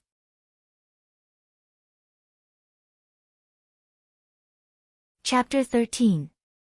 A month had passed, and according to the people of Shenglin in the Federation's capital Ring, it should be late autumn now. In those novels, late autumn had cold winds, drizzling rain, and a clear sky. However, for the people of Donglin, the 4 seasons of this world were not very clear. Perhaps it was the dust above the atmosphere that would never be completely clear, turning the entire planet into a strange glass room. The so-called late autumn was just an extra layer of clothing. Su Lu wore a navy blue jacket today. The style was somewhat like a uniform, and it added some youthful vigor to his ordinary face. He was currently sitting outside the window of a repair shop on Fragrant Orchid Street, seemingly unintentionally, but actually vigilantly observing the situation across the street. At the diagonal corner of 4th Street was the building of Heshi Region's 2nd Police Station. A middle-aged man in a trench coat walked down the slightly damp steps with waning interest and got into a car. The police officers around the car saluted him, but there was some sympathy in their eyes. Seeing this, Su Li's mood relaxed a little. He had been watching Bao Longtao for a month, and it looked like this deputy director was really frightened by his identity as a Federation agent. He no longer dared to investigate the Zhonglo Street demonstration, and even Li Wei's group of orphans were not suppressed. Su Lu had a calmness that was beyond his age, and he had an innate sensitivity to certain things. He would never foolishly use another identity to get close to Bao Longtao just to see if he had recognized him. He also would not relax his observation of Deputy Director Bao just because he appeared calm on the surface. He only watched calmly with excellent patience until everything really calmed down. Although he and the repair shop owner were both fanatical supporters of Jian Shuier, it was really not in line with his character to take such a big risk just to watch television. If the shop owner had not tempted him with the operation room, he would have at most sighed a few times about the incident at Channel 23, and then went to buy a few more discs of Jian Shuier. He was a little scared. Once he thought about going against the governor's office, Su Lu could not suppress his fear. Especially when he thought of that night when he was stared at by Bao Longtao, his thighs couldn't help but twitch twice. This was a natural reaction when he was scared to a certain extent. That night, if he hadn't been quick-witted enough to use 2 buttons to pretend to be a communication tool and the military standard taser to scare Bao Longtao, he really wouldn't have known how to deal with this matter. The finger that was pointing at the electronic monitor in the night wind seemed stable and arrogant, but in fact, it was incomparably terrifying. Pretending to be an agent of the Federation. When he thought of this, Su Li's expression turned ugly. He lowered his head and muttered to himself, "I don't like to act cool. I just want to be a good person." It's much harder to be a good guy than to act cool. Boss Feng Yu had just returned from the leisure center. He brushed past Su Lu like a gust of wind and went upstairs to rest. In the past 2 years, Su Lu did not appear at the repair shop on Fragrant Orchid Street. He only did repairs in the operation room of the mine. Therefore, in the eyes of orphans like Li Wei, he was equivalent to a person who disappeared from the city for 2 years. Until 1 month ago, Su Lu completed that task for Feng Yu. Feng Yu promised him to upgrade the operation room's dustless level. However, this uncle was lazy again, so he simply brought Su Lu back to the repair shop and officially introduced the existence of this young apprentice to the neighbors of the 4th Street. Since the boss was back, Su Lu no longer had to keep an eye on the shop. After all, the shop's business was limited no matter how good it was. Although the residents of the 4th Street knew about the craftsmanship of Feng Yu and his little apprentice, no one could withstand the speed at which Feng Yu fixed a TV screen for 3 months. After tightening the buttons on his student uniform, Su Lu yelled something upstairs, walked out of the shop, and boarded the streetcar at the end of the street. Hundreds of years ago, after the invention of the Jingnong high-energy battery, both trolley and trackless buses broke free from the constraints of the 2 braids on the top of their heads and began to travel freely in the city. Of course, normal people would definitely have their own means of transportation, and the rich people on the 3 planets in the upper forest area already had their own means of transportation. Only the poor, or those who were full of nostalgia, would continue to ride the streetcar. Su Lu had both advantages and disadvantages, so he was naturally a long-term passenger of the streetcar. He leaned against the door and stared at the city buildings that flashed by in front of him. He could not help but feel regretful that he could no longer hear the clanking sounds in the literature. The streetcar's final stop was Heshi State University in the Eastern Forest area. After Su Lu got off the streetcar, he did not cast an envious look at the beautiful campus environment. Instead, he walked along the school wall, passed through a large tree, and entered the library. He had not gone to school for a long time, but he had to read. Firstly, this was Feng Yu's request for him, and secondly, it was his own desire. Other than most of the mechanical books and the Federation's standards and regulations, he liked to read all kinds of novels the most. Especially after he got a library card at the State University, he would come here every day. It was as if there were endless beauties in these books, and an endless glorious future waiting for him. There were no fortuitous encounters in the library, nor were there any beauties. Su Lu carried a large pile of books out of the library, and there was not the slightest bit of dejection on his face. Then, he saw an unexpected person in front of the gate of the State University. Li Wei, who had not seen him for a month, appeared in front of Su Lu just like that. Looking at the somewhat haggard and tired face of the orphan leader, Su Lu suddenly felt his lips dry up. He did not know what happened, so he asked in a hoarse voice, "Don't tell me you still have the ambition to enroll in a university." "I only have the ambition to occupy the night of the entire Heshi state." Li Wei's voice was a little hoarse, but his expression was not that nervous, so Su Li's heart relaxed a little. "The thing you gave me was confiscated by the people from the 2nd Division. But don't worry, no one knows it's mine." Li Wei licked his dry lips. After fighting with another gang for an entire night, he was indeed a little tired. Su Li's eyes lit up, not because of excitement, but because of nervousness. His thighs started to twitch uncontrollably, and he felt the books in his arms become heavier and heavier.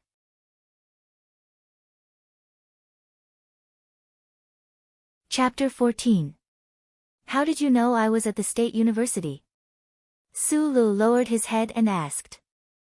Li Wei did not notice his partner's heavy mood. He smiled and said, "Many people know that you've entered the repair shop. I thought that although there wouldn't be any trouble, it was something you worked hard to make, so I had to let you know." "No trouble. Is that true?" Su Lu asked himself in his heart, but he could not find an answer. The stun baton was made with military technology. If the police really wanted to investigate, would they find out that he was the culprit? Would they find out that he was a deserter? He should be angry at Li Wei for losing the stun baton because he had repeatedly told him to do so.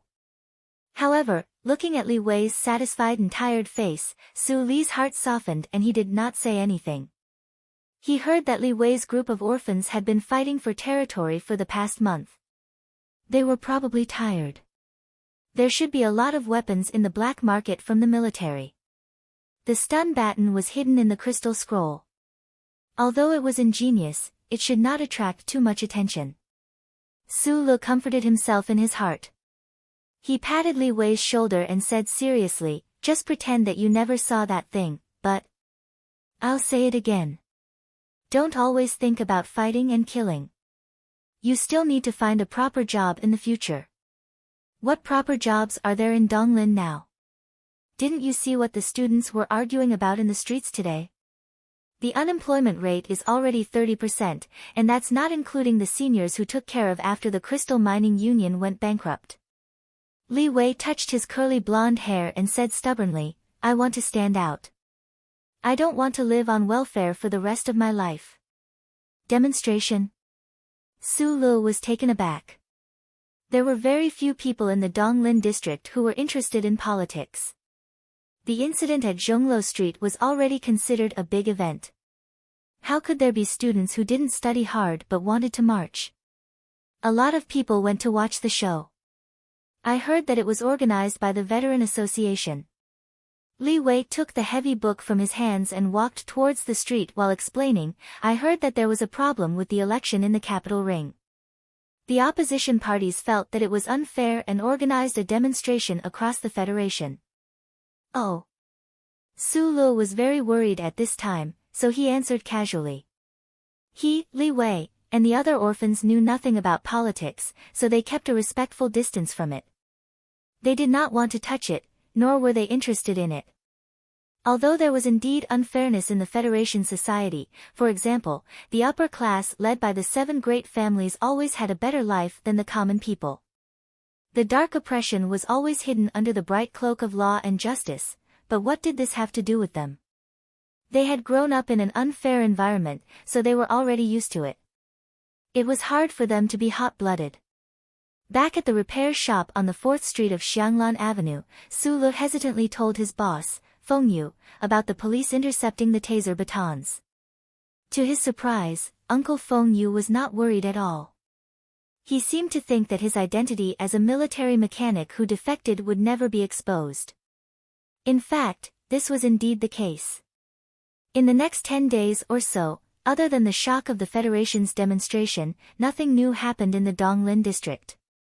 The use of military weapons in gang fights was just a small matter that could happen anytime and anywhere in the Federation society.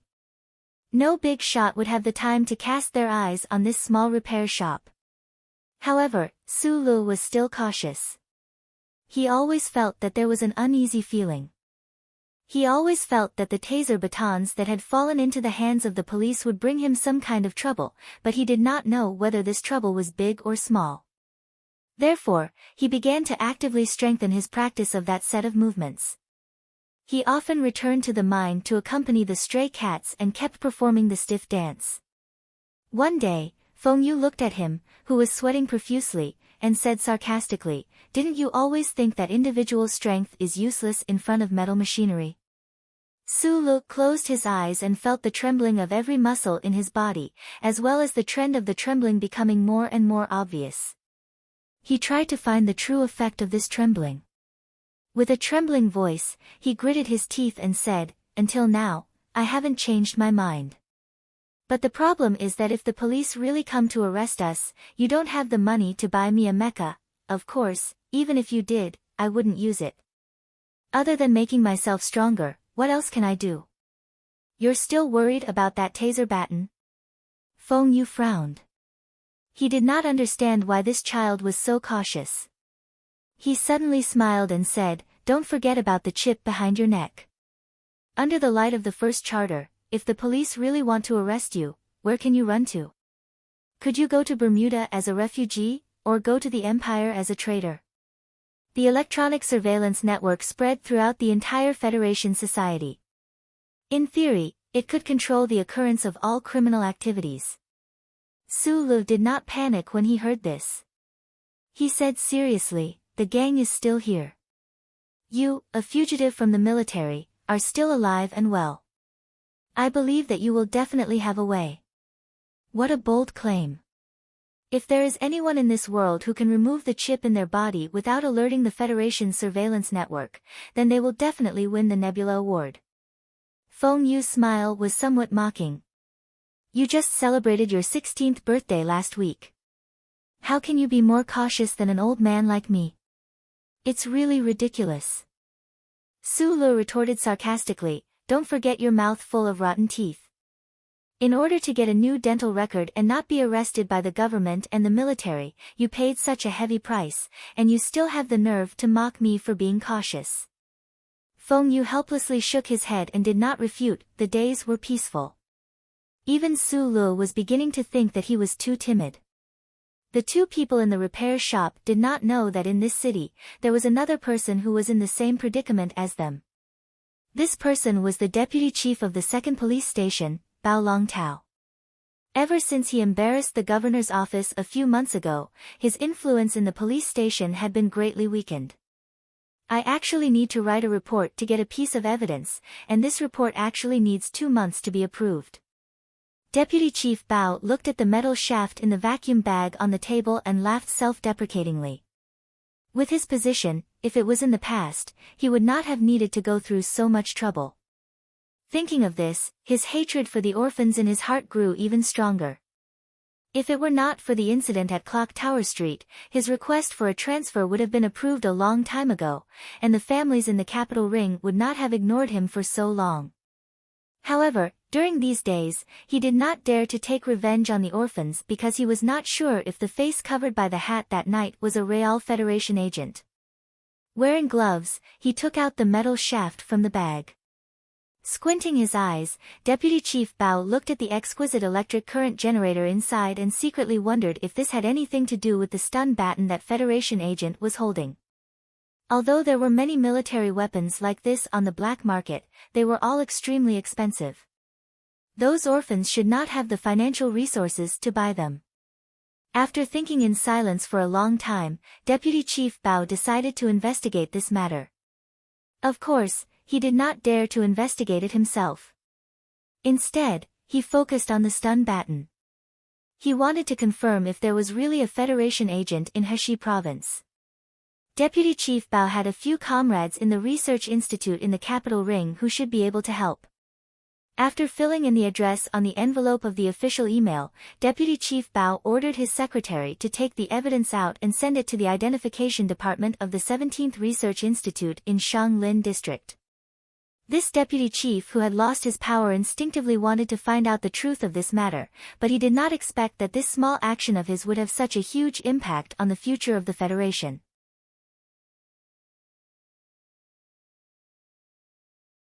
Chapter 15. Human civilization, regardless of the time period, space, or whether there were historical records, as long as the structure of society was initially established, it would inevitably fall into layers of bureaucratic encirclement. The Federation, which had more than a dozen habitable planets and a large number of resource planets, was no exception. Due to the large population and the expansion of the territory into space, this bureaucratic encirclement appeared to be even thicker. An official mail package from the second police station in the capital of Heshi State in the Eastwood region embarked on its long journey under the encirclement of bureaucratic encirclement. Oh right, before it departed, it was stamped by 3 departments in Heshi State and went back and forth twice between the aviation department and the logistics department before it boarded the spaceship to the capital ring. 3 months later, this official mail package arrived at the administrative planet of the capital ring, which was also the place the Federation people called Shanglin. It lay quietly in a clean and tidy box, sitting silently in the corner of the car. After leaving the airport, it traveled all the way through the express highway between the green forest and beautiful buildings. After 4 hours, it arrived at a government agency outside the capital. The Information Receiving Department of the 17th Research Institute of the Federation signed the receipt, then categorized the package and put it on an automatic document transmission belt. Accompanied by the slight sound of the machine, the package numbly passed through the passage between the walls and entered a well-lit office. A deputy director of the department saw the package on the table. He pushed his glasses up curiously and looked at the unfamiliar address on the package. He frowned for a long time before he remembered that this somewhat familiar handwriting was written by a distant comrade. Old Bao has been in that godforsaken place for more than a decade. I'm afraid he has become muddle-headed. The deputy director thought in his heart. He received an email from Deputy Director Bao 3 months ago, but now he had forgotten the seriousness of the other party's request. Why does the police station need the research institute to verify the evidence? How much does it cost to send it from Eastwood? This kid is not afraid that the committee will say that we are wasting the taxpayers' wealth. The deputy director shook his head with a headache and pressed the communication device on the desk. A researcher wearing silver glasses walked in. His hair was white, and it seemed that he had been in the 17th Research Institute for a long time. The middle-aged researcher looked at the deputy director and asked, "Director, what's the matter?" Here is a piece of evidence sent by the Donglin Police Headquarters. The request for identification is also in the package. Take it to the lab and have a look, the deputy director said casually. The middle-aged researcher glanced at the official mail package and found that the signature was not from the Donglin Police Headquarters, but from the second police station of Heshi State. He immediately understood. According to the level of the police station in the state, it was very difficult to be qualified to apply for the appraisal of the 17th Research Institute. It seemed that the deputy director had accepted the personal request, but since the other party had used official channels, it was naturally not convenient for him to ask more.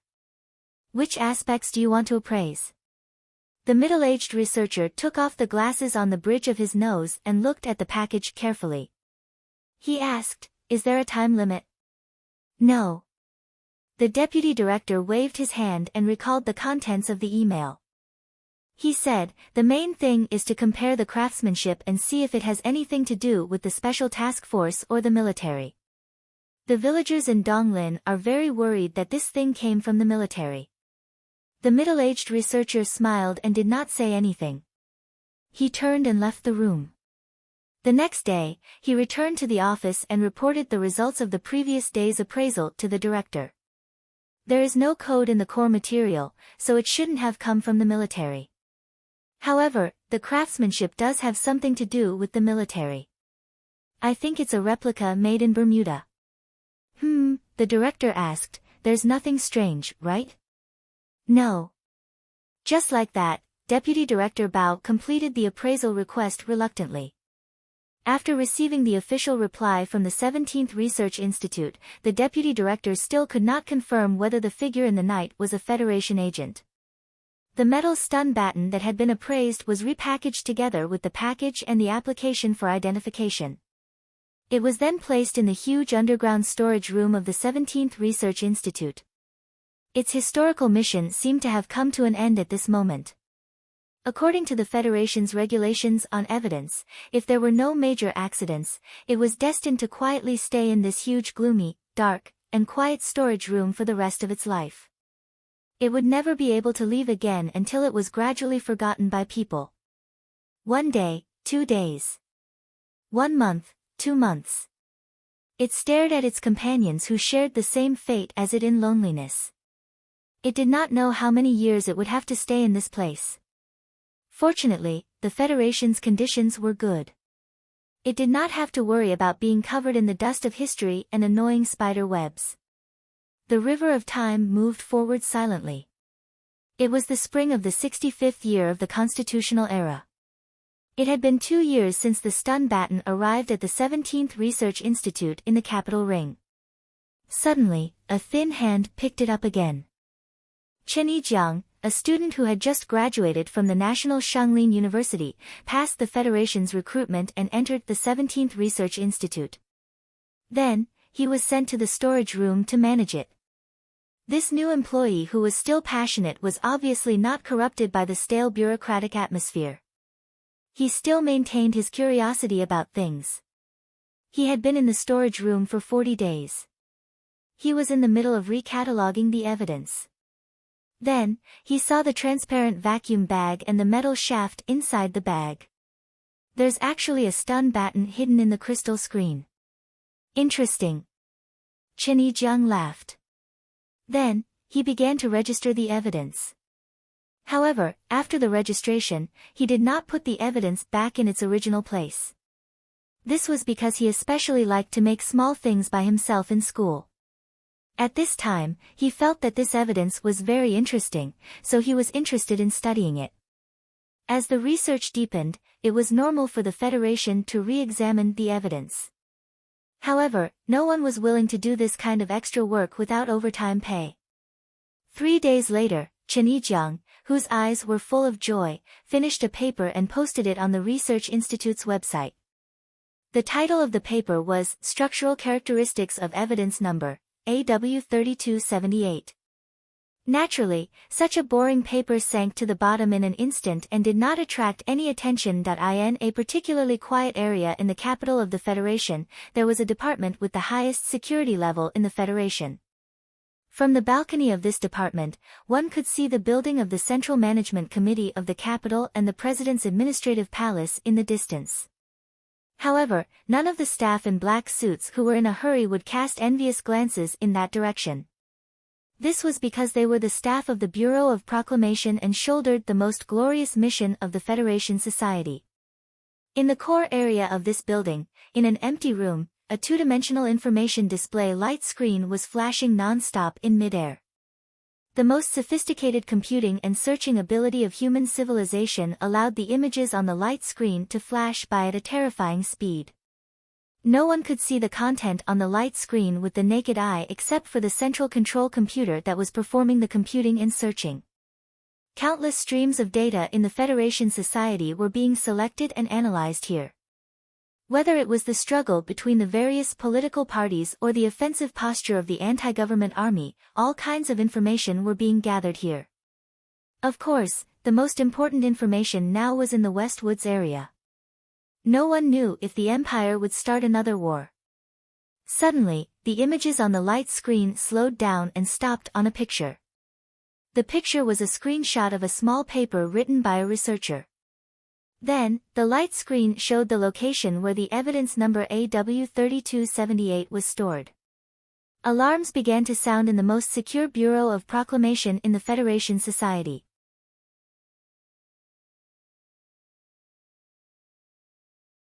Chapter 16. Beep beep, beep beep. The gentle yet urgent alarm rang through the entire Bureau of Proclamation. The staff in black suits raised their heads in astonishment and stared at the crystal screens in all directions of the building. Apart from the Empire's sudden attack last time, the Bureau of Proclamation hadn't issued a Level 1 order in a long time. What exactly happened? Amidst the alarm, the central computer's light screen began to flash again. A printed copy of the thesis and its analysis had already appeared directly on the Bureau of Proclamation's director's desk. The alarm that had already shocked the entire Bureau of Proclamation didn't cause the old man's expression to change in the slightest. He coldly glanced at the contents of the document, and the corners of his lips curled slightly. After disappearing for 12 years, he finally showed his tail. The Bureau of Proclamation's director wasn't shocked by the name on the document. In his long life, who knew how many major events he had encountered?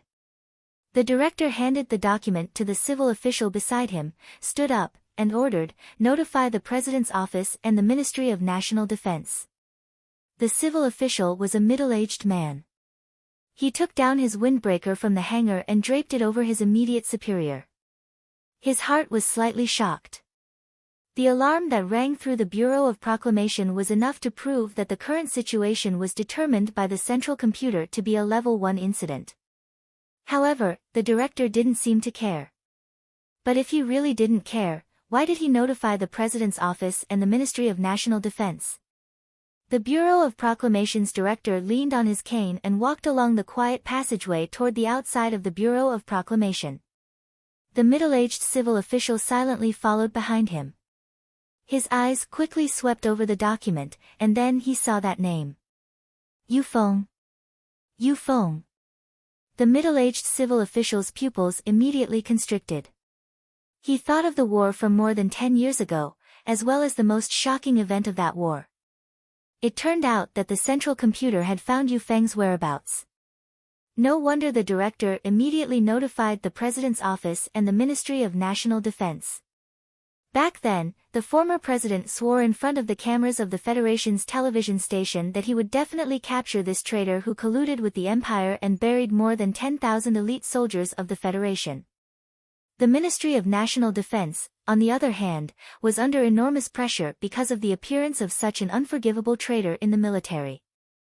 If they were to find out that the mechanic, Yu Feng, was still alive and well in a certain street in Donglin district, the entire military would probably be enraged.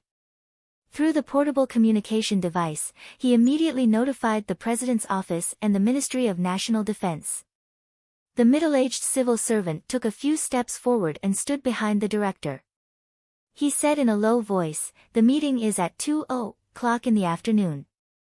I'm going to play golf with someone this afternoon." The director waved his hand and continued to walk forward with the help of his crutch. He did not even stop walking. The Bureau of Proclamation found the mechanic. As for whether the Department of Defense sent the army or the president sent the special task force to capture him, what does that have to do with us? You will attend the meeting in my place this afternoon. The middle-aged civil servant was stunned. His current position was only the assistant to the director.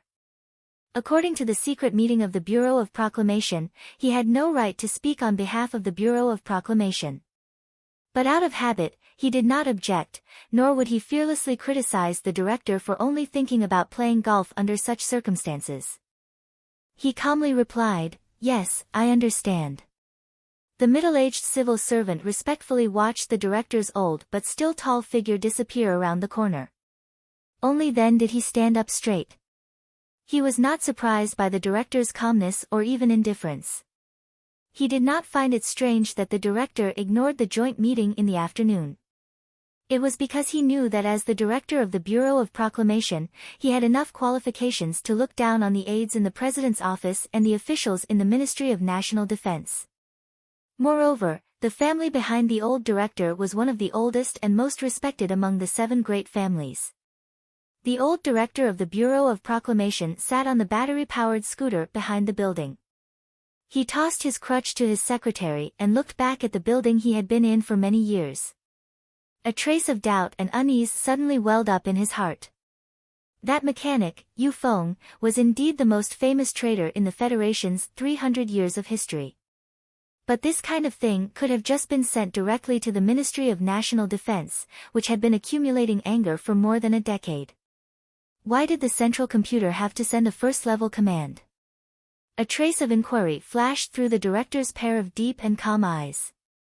In the eyes of these important figures in the Federation's upper echelons, no matter what kind of heinous and earth-shattering things the mechanic, Yu Feng, had done in the past, he was still just a small character.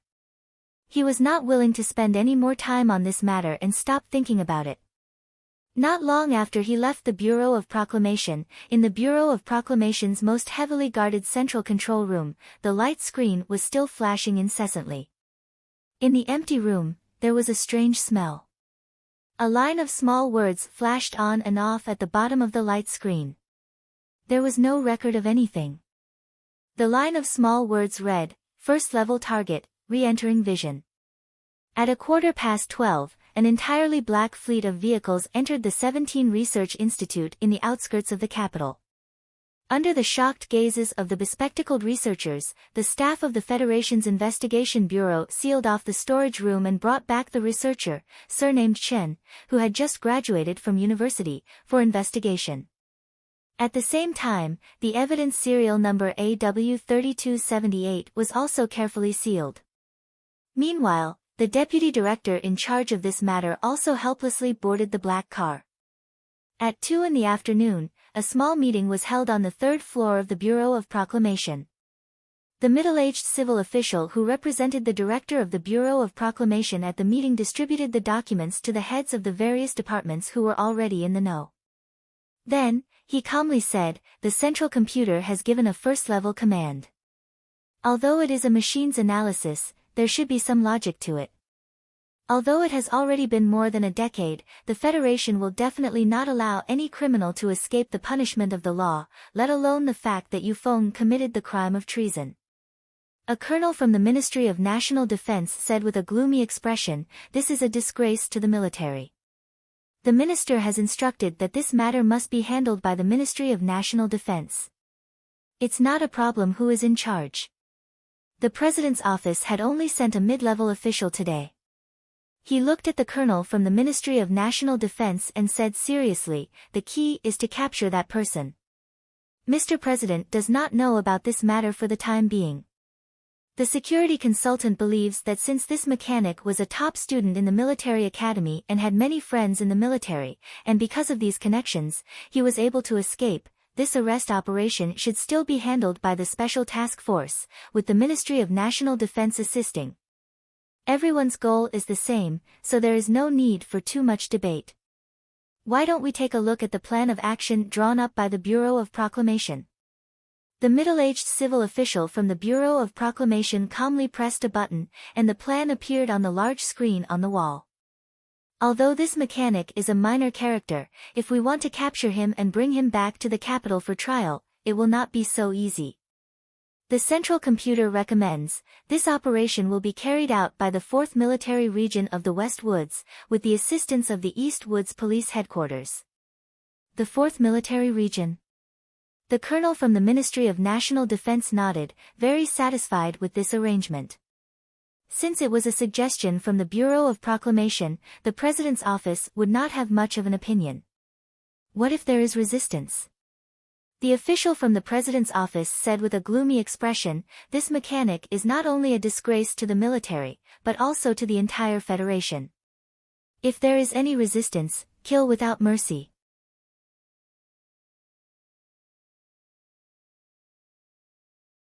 Chapter 17.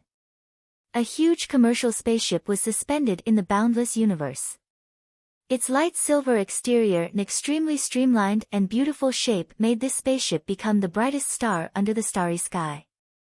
It calmly and gracefully looked at the planet below. Due to the scarcity of energy crystals, interstellar travel was extremely expensive today. This spaceship from the Gu Clock Company from the West Woods region attracted the attention of countless officials and residents of the East Woods region. Other than routine business activities, the Gu Clock Company also brought along friendly greetings from the West Woods region and relevant officials for a visit.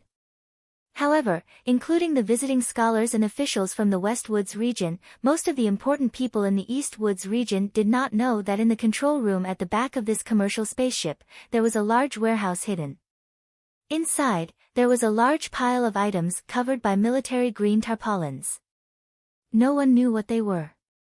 Lake was the leader of the 4th Military Region's Special Mecha Team. He was just over 30 years old and was at the peak of his strength. He looked at the planet below through the porthole, his expression firm, his eyes filled with calm confidence. Regarding the secret mission of the Mecha Team this time, other than him, not many people knew about it. Even those members with outstanding military achievements did not know the inside story behind it. Mecha Master Yufeng, this was really a name that left a deep impression. Lake's eyes narrowed as he recalled that explosion more than 10 years ago. At that time, he had still been a new recruit who had followed the Federation's counterattack force and successfully performed a risky space jump, attacking and occupying a resource planet in the heart of the Empire. However, no one would have thought that this was a trap set by the Empire. Countless Empire soldiers swarmed over in battleships, and the huge explosion in the military supply warehouse directly destroyed the lives of more than 10,000 people in the Federal Army, indirectly destroying the confidence of the Federal Army. If the Bureau of Proclamation had not finally found out that the Mecha Master named Yufeng had played a sinister role in this huge explosion, and it was also this Mecha Master named Yufeng who had handed over the deployment of the Federation's defensive forces to the Empire, today, the Federation would probably still be in pain and suffering, not knowing how that failure had come about. What a damned, no, a shameless bastard who should have died 10,000 times. Lake thought to himself. However, as a soldier of the Federation, he felt that he should personally capture this mecha master and then send him back to the Federation to be judged in front of tens of billions of people. The only strange thing was that the secret order he received from the Ministry of Defense at the beginning was to capture this person and kill him if he resisted. However, on the second day after he arrived in the airspace above the Donglin district, he received a new order, to execute this traitor directly. This order was sent directly through the highest level of intelligence channels, so Lake did not have any suspicions, nor did he have any thoughts of resistance. He put on his sunglasses and looked at the pictures and words that flashed across the lenses. The corners of his lips curled up slightly. Class 1 fugitive Yu Feng, alias Feng Yu, hid in a repair shop in the 4th Street of Xianglan Avenue, the capital of Heshi State in the East Woods region. He repaired electrical appliances for a living. Lake's curled lips gradually smoothed out. He already knew enough about this mecha master. His social connections were all in the data. However, he did not understand why this traitorous mecha master had hidden in the East Woods region for more than 10 years instead of choosing to go to the Empire to enjoy the rest of his life. After confirming the mecha master's location in the East Woods region for the last time, Lake slowly turned around and said coldly to the 10 team members behind him, all of the target's social connections are already under the surveillance of the East Woods region police. All we need to do is kill him. Yes, sir, the 10 team members replied swiftly, causing the entire cabin to reverberate with a murderous intent. Lake took off his sunglasses and pressed the transmitter in his hand. A radio wave was sent to the East Woods region. From this moment on, the East Woods Region Police Headquarters began to sweep the periphery, while the East Woods Region Garrison received direct orders from the Department of Defense to secretly cooperate with this group of people. Don't underestimate your opponent. The data you see now is not complete. This mecha master named Yu Feng has never obtained a perfect grade in the 2nd Military Academy, but that is because he is not a student at all. He is the first military instructor in the history of the military academy who has never studied before. Lake looked coldly at his subordinates who were reading the target's data for the first time and said fiercely, back then, the Federation sent out 100 elite soldiers to capture him, but he still managed to escape. If any of you dare to be careless, I will kill you directly. After saying this, he walked to the front of the green military tarpaulin, took a deep breath, and forcefully lifted the tarpaulin, revealing the strangely shaped, metallic, murderous, mecha. Move out. Soothing piano music was playing in the coffee shop at the corner of the street. Su Lu, whose face was full of smiles to the point that his eyes were almost disappearing, strolled along Bell Tower Street to the music while greeting his neighbors in a friendly manner. Indeed, the word strolling should be used, because the tips of his feet seemed to be dancing in some kind of dance, completely unlike the steady and honest appearance he used to have. 2 years had passed, and the lives of the residents of the East Woods region had not changed much. The coffee shop had not changed, and the bar had not changed. The passage of time seemed to have left no trace in this city at all. However, Su Lu had changed a lot. He was the same as the purple-haired girl in the distant capital ring, 2 years older.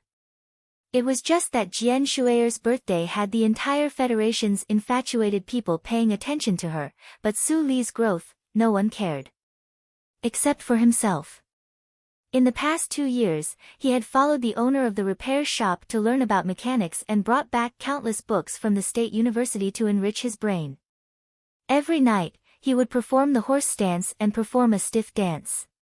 Even someone as slow as him could tell that his body was becoming more and more like the #1 machine that Feng Yu had described. It was becoming more and more obedient to his own commands. In the past 2 years, the residents of Bell Tower Street and Xianglan Avenue knew that there was a kind, studious, and hard-working young man in the repair shop. However, Su Lu himself did not feel anything. He just lived an honest life, and when he saw that his neighbors needed help, he would lend a hand. The reason why he was so happy today was because he had successfully passed the written test of the National Defense Department's military officer recruitment exam and entered the second round of conscription process. He had just celebrated with a black market beer with Li Wei. When he thought of joining the army and learning in the capital ring, Sulu felt that he was one step closer to his life's dream. Therefore, a rare joy appeared on his face. When he saw an old man at the corner of the street who was afraid of the sparse traffic, he naturally went up and held the old man's arm. "I'll send you there," Sulu said with a smile.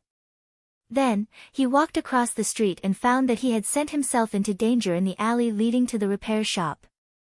A group of fully armed soldiers wearing standard helmets and dark-colored silk bulletproof vests surrounded him.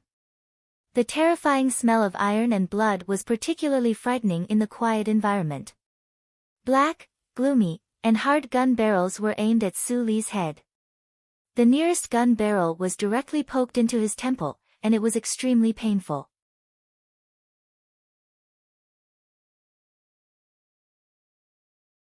Chapter 18. Because of the existence of space dust, the sky in Donglin district was never bright and blue like a picturesque scene. Naturally, it was difficult for the blazing sunlight to dazzle people. But at this moment, Sulu thought he was dazzled by the sun. Otherwise, why would there be a large group of wolf-like, fully armed, and ice-cold soldiers in the quiet Zhonglo street?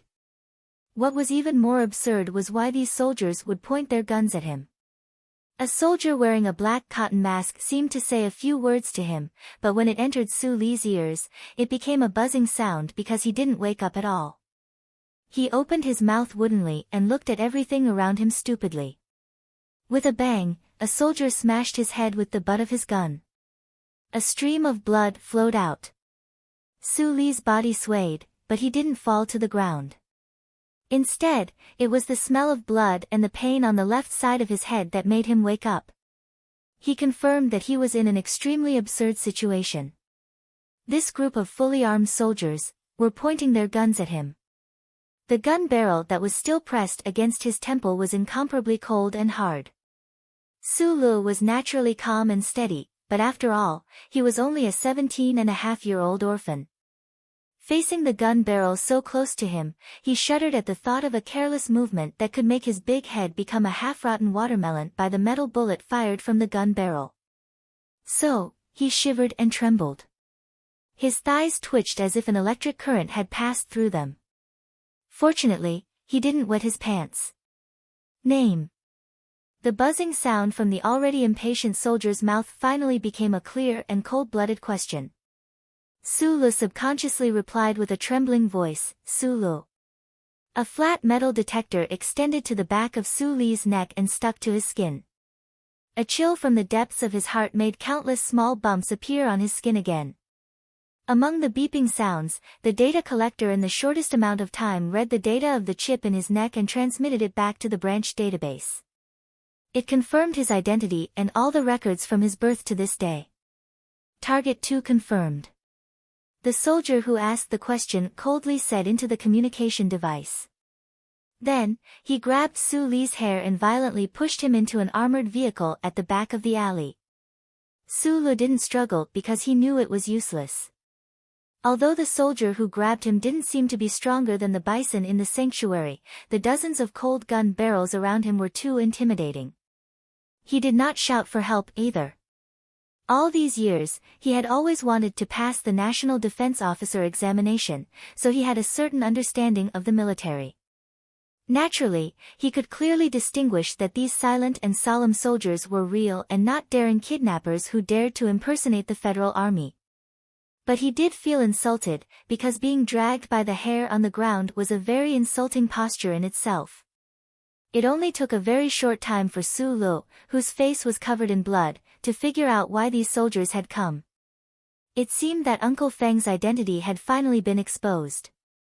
But Uncle Feng had been hiding in this city for more than a decade. Why would the Federal Army suddenly find traces of him?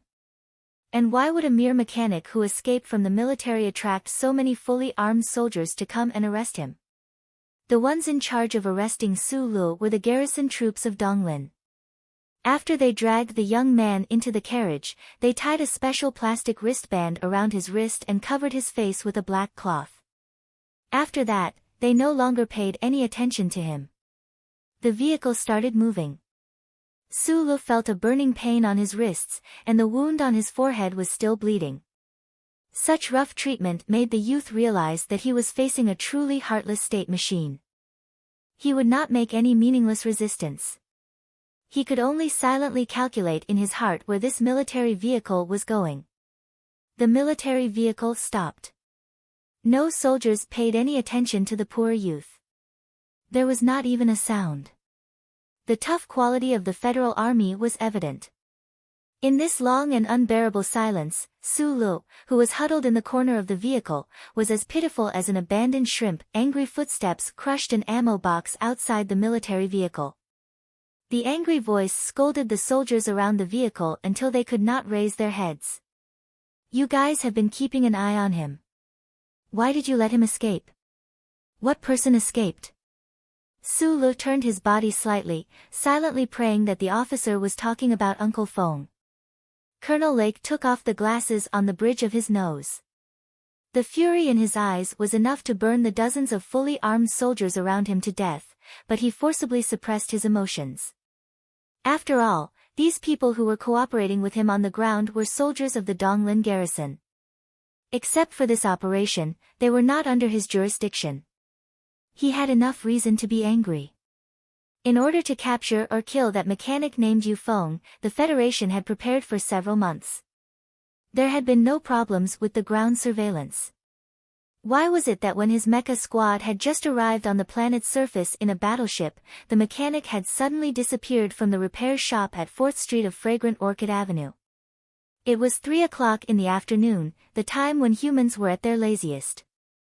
It was also the time when the attack was scheduled to begin, but before the attack began, they suddenly lost their target. Lake felt a chill in his heart. In the temporary operation camp outside the 4th Street, a large ultra-thin light screen had been erected.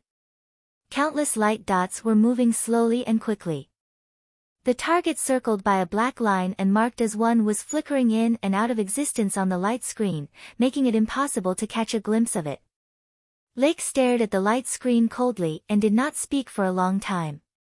He knew the entire process of this operation. From the Bureau of Proclamation finding the taser baton, the Federation's early investigation easily found the deputy director of Heshi Prefecture's second branch, Bao Longtao. Then they found the leader of the orphan gang, Li Wei. Then they found Li Wei's good friend, Sulu. Finally, they locked onto the owner of the repair shop.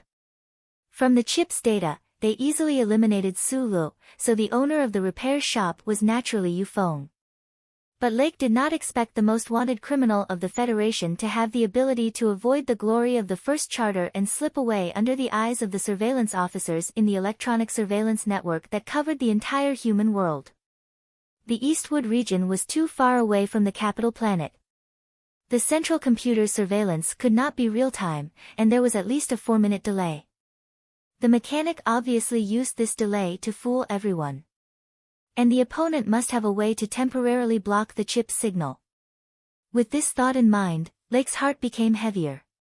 He now fully understood why the Bureau of Proclamation's central computer listed this as a top priority, and why he received the order to kill the target directly. A criminal who could avoid the glory of the charter was a terrifying figure. If the truth of this incident were to spread to human society, it would set off an unquenchable wave. Target 1 was already injured when he escaped, a military officer reported. At this time, the entire planet has completely sealed off all aircraft takeoffs and landings. He can't escape. Even if there is a 4-minute time difference, the encirclement will become smaller and smaller. At most, in one more night, we will be able to catch him. I can't wait one more night, Lake said with a cold expression. Where is the apprentice of the repair shop? Sulu, covered in blood, was brought over. Lake frowned slightly. He was not very satisfied with the methods of his Eastwood colleagues, but he knew that the situation was urgent. Naturally, he would not say much. He looked at the youth and said coldly, I want to know where your boss might be hiding. The black cloth was pulled down, and the light in the room made Sulu squint.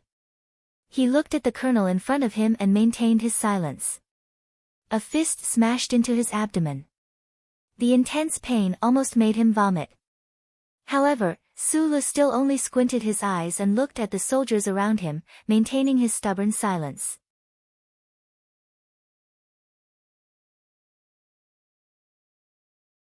Chapter 19. Su Li's hands were tied behind his back with a high-strength plastic rope.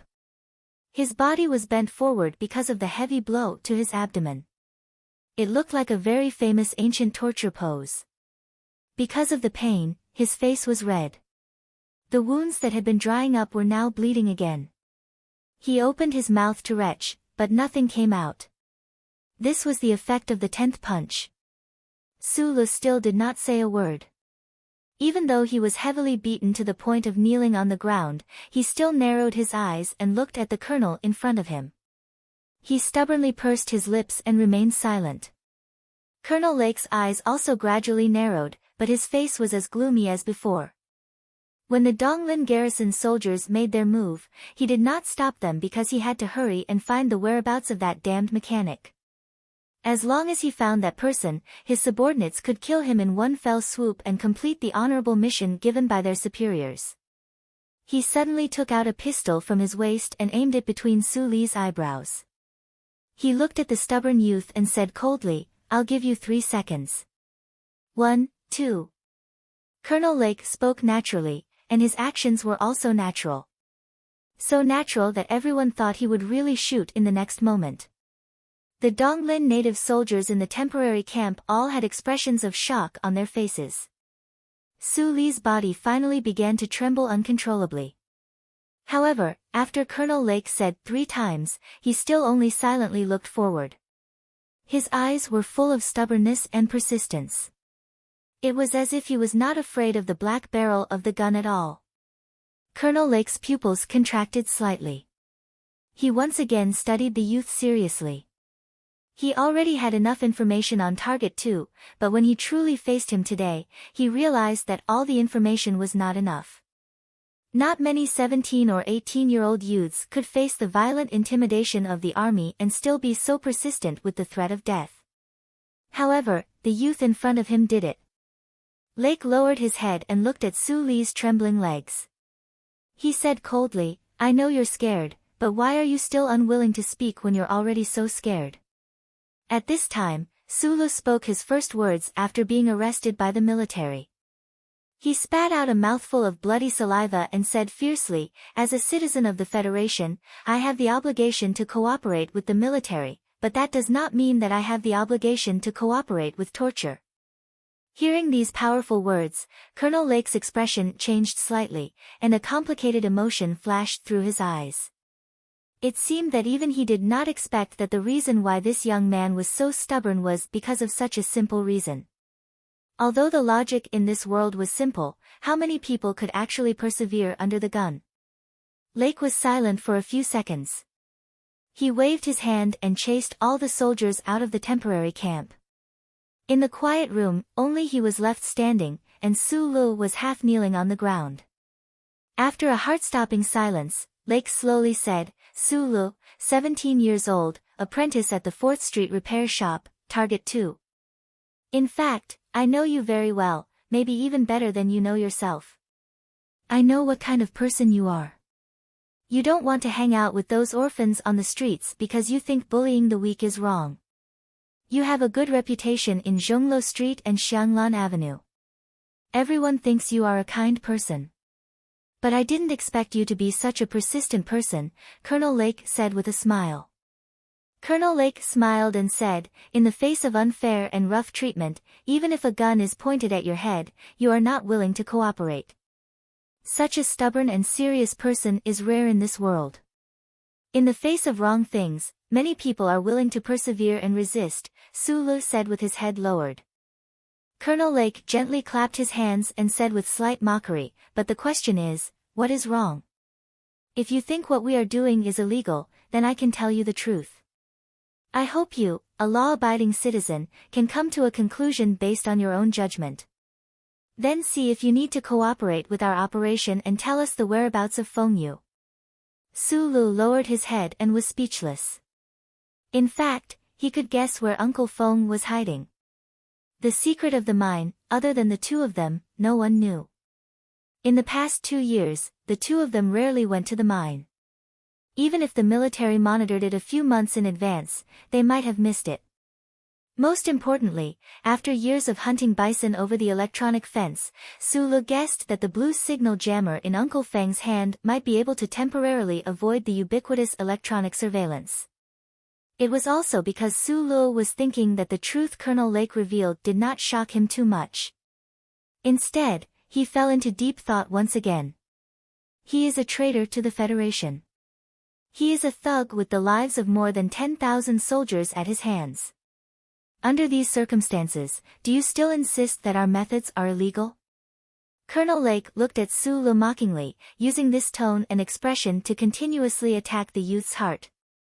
I don't believe it. After a long silence, Sulu suddenly said, if he is a spy colluding with the Empire, why is he hiding in Donglin instead of the Empire? You also know that he seems to have this ability. Colonel Lake was silent because he knew that this youth was very relaxed and very simply pointed out the only loophole in this matter, which was also the loophole that he had asked himself on the spaceship. Sulu suddenly raised his head and said seriously, the court has not announced a verdict, so he is innocent, so I don't believe it. Believing was believing. An uncle who had been with him for 4 years was obviously more trustworthy than these murderous soldiers. But even so, the glory of the Federation's charter still made Su Li's eyes flash with a strong sense of uneasiness. Colonel Lake noticed the change in emotions in his eyes and calmly asked, of course we need to try him in court, but the problem is that he is a fugitive. If we don't catch him, how can we bring him to justice? So whether it is for the sake of justice or for the fairness of the law, I need your help. He originally thought that his words would be able to destroy this youth's strong mental support, although he did not understand why this youth believed in procedural justice so much. However, Su Li's next words completely disappointed him. You are not here to arrest him. I believe that you don't even have an arrest warrant. Sulu looked at this colonel, his eyes narrowed even more, but a sense of unswerving determination seeped out. You are here to kill him. Even if you are soldiers, you cannot kill without trial, so please forgive me. Unless I can ensure his safety, I will not reveal his whereabouts. Colonel Lake followed Su Li's gaze to those dots of light on the screen. After a moment of silence, he said, how do you know that we are here to kill and not capture? These words were a tacit acknowledgement of Su Li's deduction. Su Li sat on the ground, lowered his head and said, those blue dots of light are mecha, right? The B4 assault formation has only one purpose, and that is to kill without any way out. Since you only want to kill him, why should I help you? I remember now. You've already signed up for the National Defense Officer examination, but you studied mechanics. How could you recognize the B4 assault formation? Colonel Lake walked up to Sulu, lowered his head and said coldly, it looks like I can confirm that you are Yu Feng's student. You will be thrown into prison for being an accomplice to treason. Believe me, you will only be able to look up at the starry skies and the battleships in them from prison for the rest of your life. Colonel Lake walked out of the room and ordered the soldiers outside, continue questioning. The sound of electricity and the sound of fists and feet hitting flesh rang out in the room. Colonel Lake lit a cigarette and contacted the Bureau of Proclamation in the Capitol Ring. After confirming the general location of Target 1, he issued the order to pursue. At this time, he felt slightly more assured. As long as that mechanic was still within the Federation's range, he was confident that he could find him and bite him to death. Inside the room, Su Lu was knocked to the ground by 2 soldiers. His hair was messy, and his body was covered in blood. No one noticed that his arms that were tied behind his back were gradually trembling. His fingers that were spread out weakly gradually clenched together into a fist.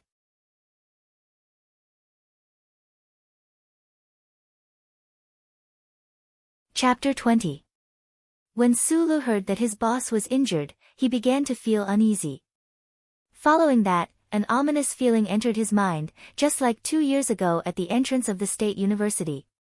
If the military was able to find his boss because of that stun baton, then Li Wei and the group of orphans would have been captured by now.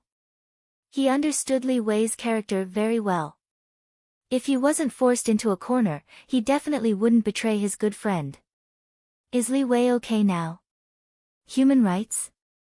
What is human rights? Is it the pain in his body, or the hard fists and boots of these soldiers that are even harder? Su Lu did not feel any resentment. Although he had always believed in the existence of justice in the world in the past 17 years of his life, he knew even more clearly that if his boss had really committed treason as the colonel said earlier, then in the operation to capture him, all laws and regulations and personal rights would only be overshadowed by the fury of the entire Federation and trampled under the boots of the leather boots of the entire Federation. He was a stubborn young man, but he wasn't a student whose brain was filled with empty words. He didn't expect that he would have the right to hire a lawyer at this time. On the contrary, he understood the actions of these soldiers, but this understanding didn't mean that he was willing to accept it and wasn't angry. But even if he was angry, he wouldn't look at the soldiers who beat him like a wolf cub, because that kind of expression would only bring more pain. He just quietly lowered his head and endured. In his calm, there was actually a great deal of bitterness and uneasiness. Is the boss really a soldier who committed treason? Treason and desertion were two completely different concepts. Although Su Lu believed that Feng Yu wasn't a cold-blooded demon, the anger of these soldiers in front of him made him somewhat uncertain. I want to see Feng Yu and ask him face to face. If all of this is a big injustice, then I'll help him. If all of this is true. A heavy punch landed on Su Li's left cheek, causing blood to spurt out. His gums started to loosen, and the pain stopped him from thinking absent-mindedly. The soldier with the inverted triangular eyes gasped for breath and kicked Su Lu, who was lying on the ground like a dead fish. He walked to the side of the camp and picked up a bottle of water and drank a few mouthfuls. He really didn't expect that this seemingly thin and weak young man would be so resistant. Not only was his willpower firm, he didn't beg for mercy and didn't open his mouth to confess. The most amazing thing was that the young man actually didn't faint under such a heavy blow. The last punch that landed on the young man's left cheek was powerful enough to knock out half a row of teeth. In the end, the soldier's hand was hurt from the impact. Su Lu moved his neck and wiped the blood droplets hanging from his eyelashes on his left arm so that they wouldn't affect his vision. He narrowed his eyes and observed everything in the room, looking for a way to escape. After the colonel in sunglasses left, there were only 3 people left in the room. And now, there was only one person left. If he wanted to escape, he first had to break free from the plastic rope on his wrist. When Su Lu was being interrogated, he secretly tested it and found that it wasn't particularly difficult. He didn't understand why the army would use this thing to replace handcuffs. The second thing was that he had to crawl into the back window before the soldier in the room noticed him. Through the window, he could see the LED billboard in the distance. Su Lu, who was very familiar with this area, already knew that this temporary camp was somewhere outside the 4th Street. He also knew that as long as he crawled through the window and ran across the grass outside the camp, he would be able to reach the sewer entrance that was never covered. The key to everything was time. Su Lu dared to hope that when he crawled through the window, there wouldn't be a single sound. At this time, the room was surrounded by fully armed soldiers. Although there were not many people on the other side of the window, it still only took 4 seconds for the soldier to notice the abnormality to enter the sewer entrance. Any longer and the bullets would have covered the entire area. It was very risky. Even so, Su Lu didn't want to knock down the soldier in the room to buy more time. The soldiers that appeared today were all the elite special forces of the Donglin Garrison Army. This was easily seen from their military uniform and equipment. He was very clear about the terrifying strength and killing skills of the Special Forces soldiers. A series of analysis and consideration actually only took a very short time. The soldier with the inverted triangle eyes was still drinking water with his back facing Su Lu. He had to seize this opportunity. The familiar trembling followed a familiar path and moved through the muscles of Su Li's chest and upper arm. The young man's body felt slightly hot, and his upper body trembled like extremely strange ripples. Gradually, the ripples passed to his wrist, and then turned into an extremely concentrated force. With a crisp snap, the plastic rope on Su Li's wrist broke. He climbed up from the ground as fast as he could. Using both hands to support himself, he stood in the same spot. However, he didn't run in the direction of the window. His eyes were filled with despair. He stared at the Special Forces soldier who suddenly turned around and didn't say a word. His despair was because he had misjudged something. When he broke the plastic rope, it made a crisp snap. The Special Forces soldier who was drinking water immediately turned around in alarm. At this time, if Sulu wanted to crawl out of the window again, even if he wasn't shot by the soldier, he wouldn't be able to buy 4 seconds of time. After the soldier with the inverted triangle eyes turned around, he didn't do anything. He just looked at the young man standing on the ground with his mouth agape. The water in the bottle in his hand was dripping onto the young man's leather boots. It was as if he was shocked by the scene before him. It was as if he couldn't understand how this young man, who had been beaten to the brink of death earlier, could stand in front of him. While he was stunned, a trace of doubt flashed through the soldier's inverted triangle eyes. He subconsciously pounced on Su Lu. He aimed a knee at Su Li's crotch and an elbow strike at Su Li's neck. It was an extremely precise technique of the military. Su Lu, who was already in despair, looked at the soldier who pounced on him like a fierce tiger. His eyes suddenly lit up, like a traveler who had been thirsty in the desert for many days suddenly seeing a familiar green forest. He wasn't familiar with the soldier's movements, but Su Lu was very familiar with this feeling. Feeling the wind blowing against his face, he separated his legs and casually and naturally got into a horse stance. His body leaned to one side and both of his hands reached out. His left hand was clenched into a fist, and his right hand was clenched together. He followed the soldier's elbow and counterattacked. This movement was extremely natural and accurate. It was like eating with chopsticks every day. No one would think that using chopsticks to pick up a peanut was something amazing. The next moment, with a muffled sound, Su Li's left fist smashed into the soldier's armpit. His right hand, on the other hand, ruthlessly chopped at the soldier's throat. Su Lu didn't know why he used such a posture to counterattack, but his body seemed to have left his control. According to some instinct, without the slightest delay, he quickly took another step forward. He used his thigh to block the soldier's genitals. His left fist drew a curve, went around the soldier's arm, and smashed into the soldier's temple. The middle finger on his fist protruded slightly. The knuckles were slightly red, like a peanut.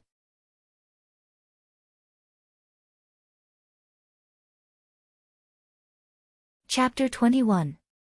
The repulsive inverted triangular eyes closed in midair. The soldier who took 3 consecutive hits from Su Lu didn't even make a sound before he fainted. If it wasn't for the fact that this person's resistance to attacks was exceptionally strong, he would have died long ago after his throat was chopped by Su Li's palm and his temple was tapped by Su Li's middle finger. But even so, the soldier's throat was still broken and he was severely injured. Su Lu didn't have time to be stunned. He immediately hugged the soldier's body to prevent him from landing on the ground. Then, he ran to the window as fast as he could. At this moment, he believed that he could definitely buy 4 seconds. He landed on the concrete ground outside the window like a leopard cat. Then, he lowered his body and quickly passed through the green grass and into the sewers in the distance. There were no gunshots as expected. No one even noticed this scene. Su Lu, who had luckily escaped from the encirclement of the special forces, started to run wildly in the sewers. Although he had been keeping a distance from Li Wei and the other orphans for more than 10 years, he was still someone who grew up with hardships. No one in the city was more familiar with the sewers used to hide from the police than him. The light in the wide sewers was extremely dim, but it didn't stop his footsteps. His rapid footsteps echoed in the air filled with a strange smell and humidity, gradually spreading into the distance. Su Lu, who was running wildly, was drenched in cold sweat. The pain from the wounds didn't affect his speed, but his mind was still a mess. He didn't know what had happened. Did he just knock out a Special Forces soldier? The stench of the wind hit his face, but it didn't wake him up at all. Su Lu couldn't believe what he had just seen. Why did his body instinctively assume such a posture, and that posture just happened to be within the attack range of the Special Forces soldier? Just like the chip and the base, Su Lu instinctively reached out his hand, but he just happened to dodge the opponent's attack and cleanly hit the opponent's vital point.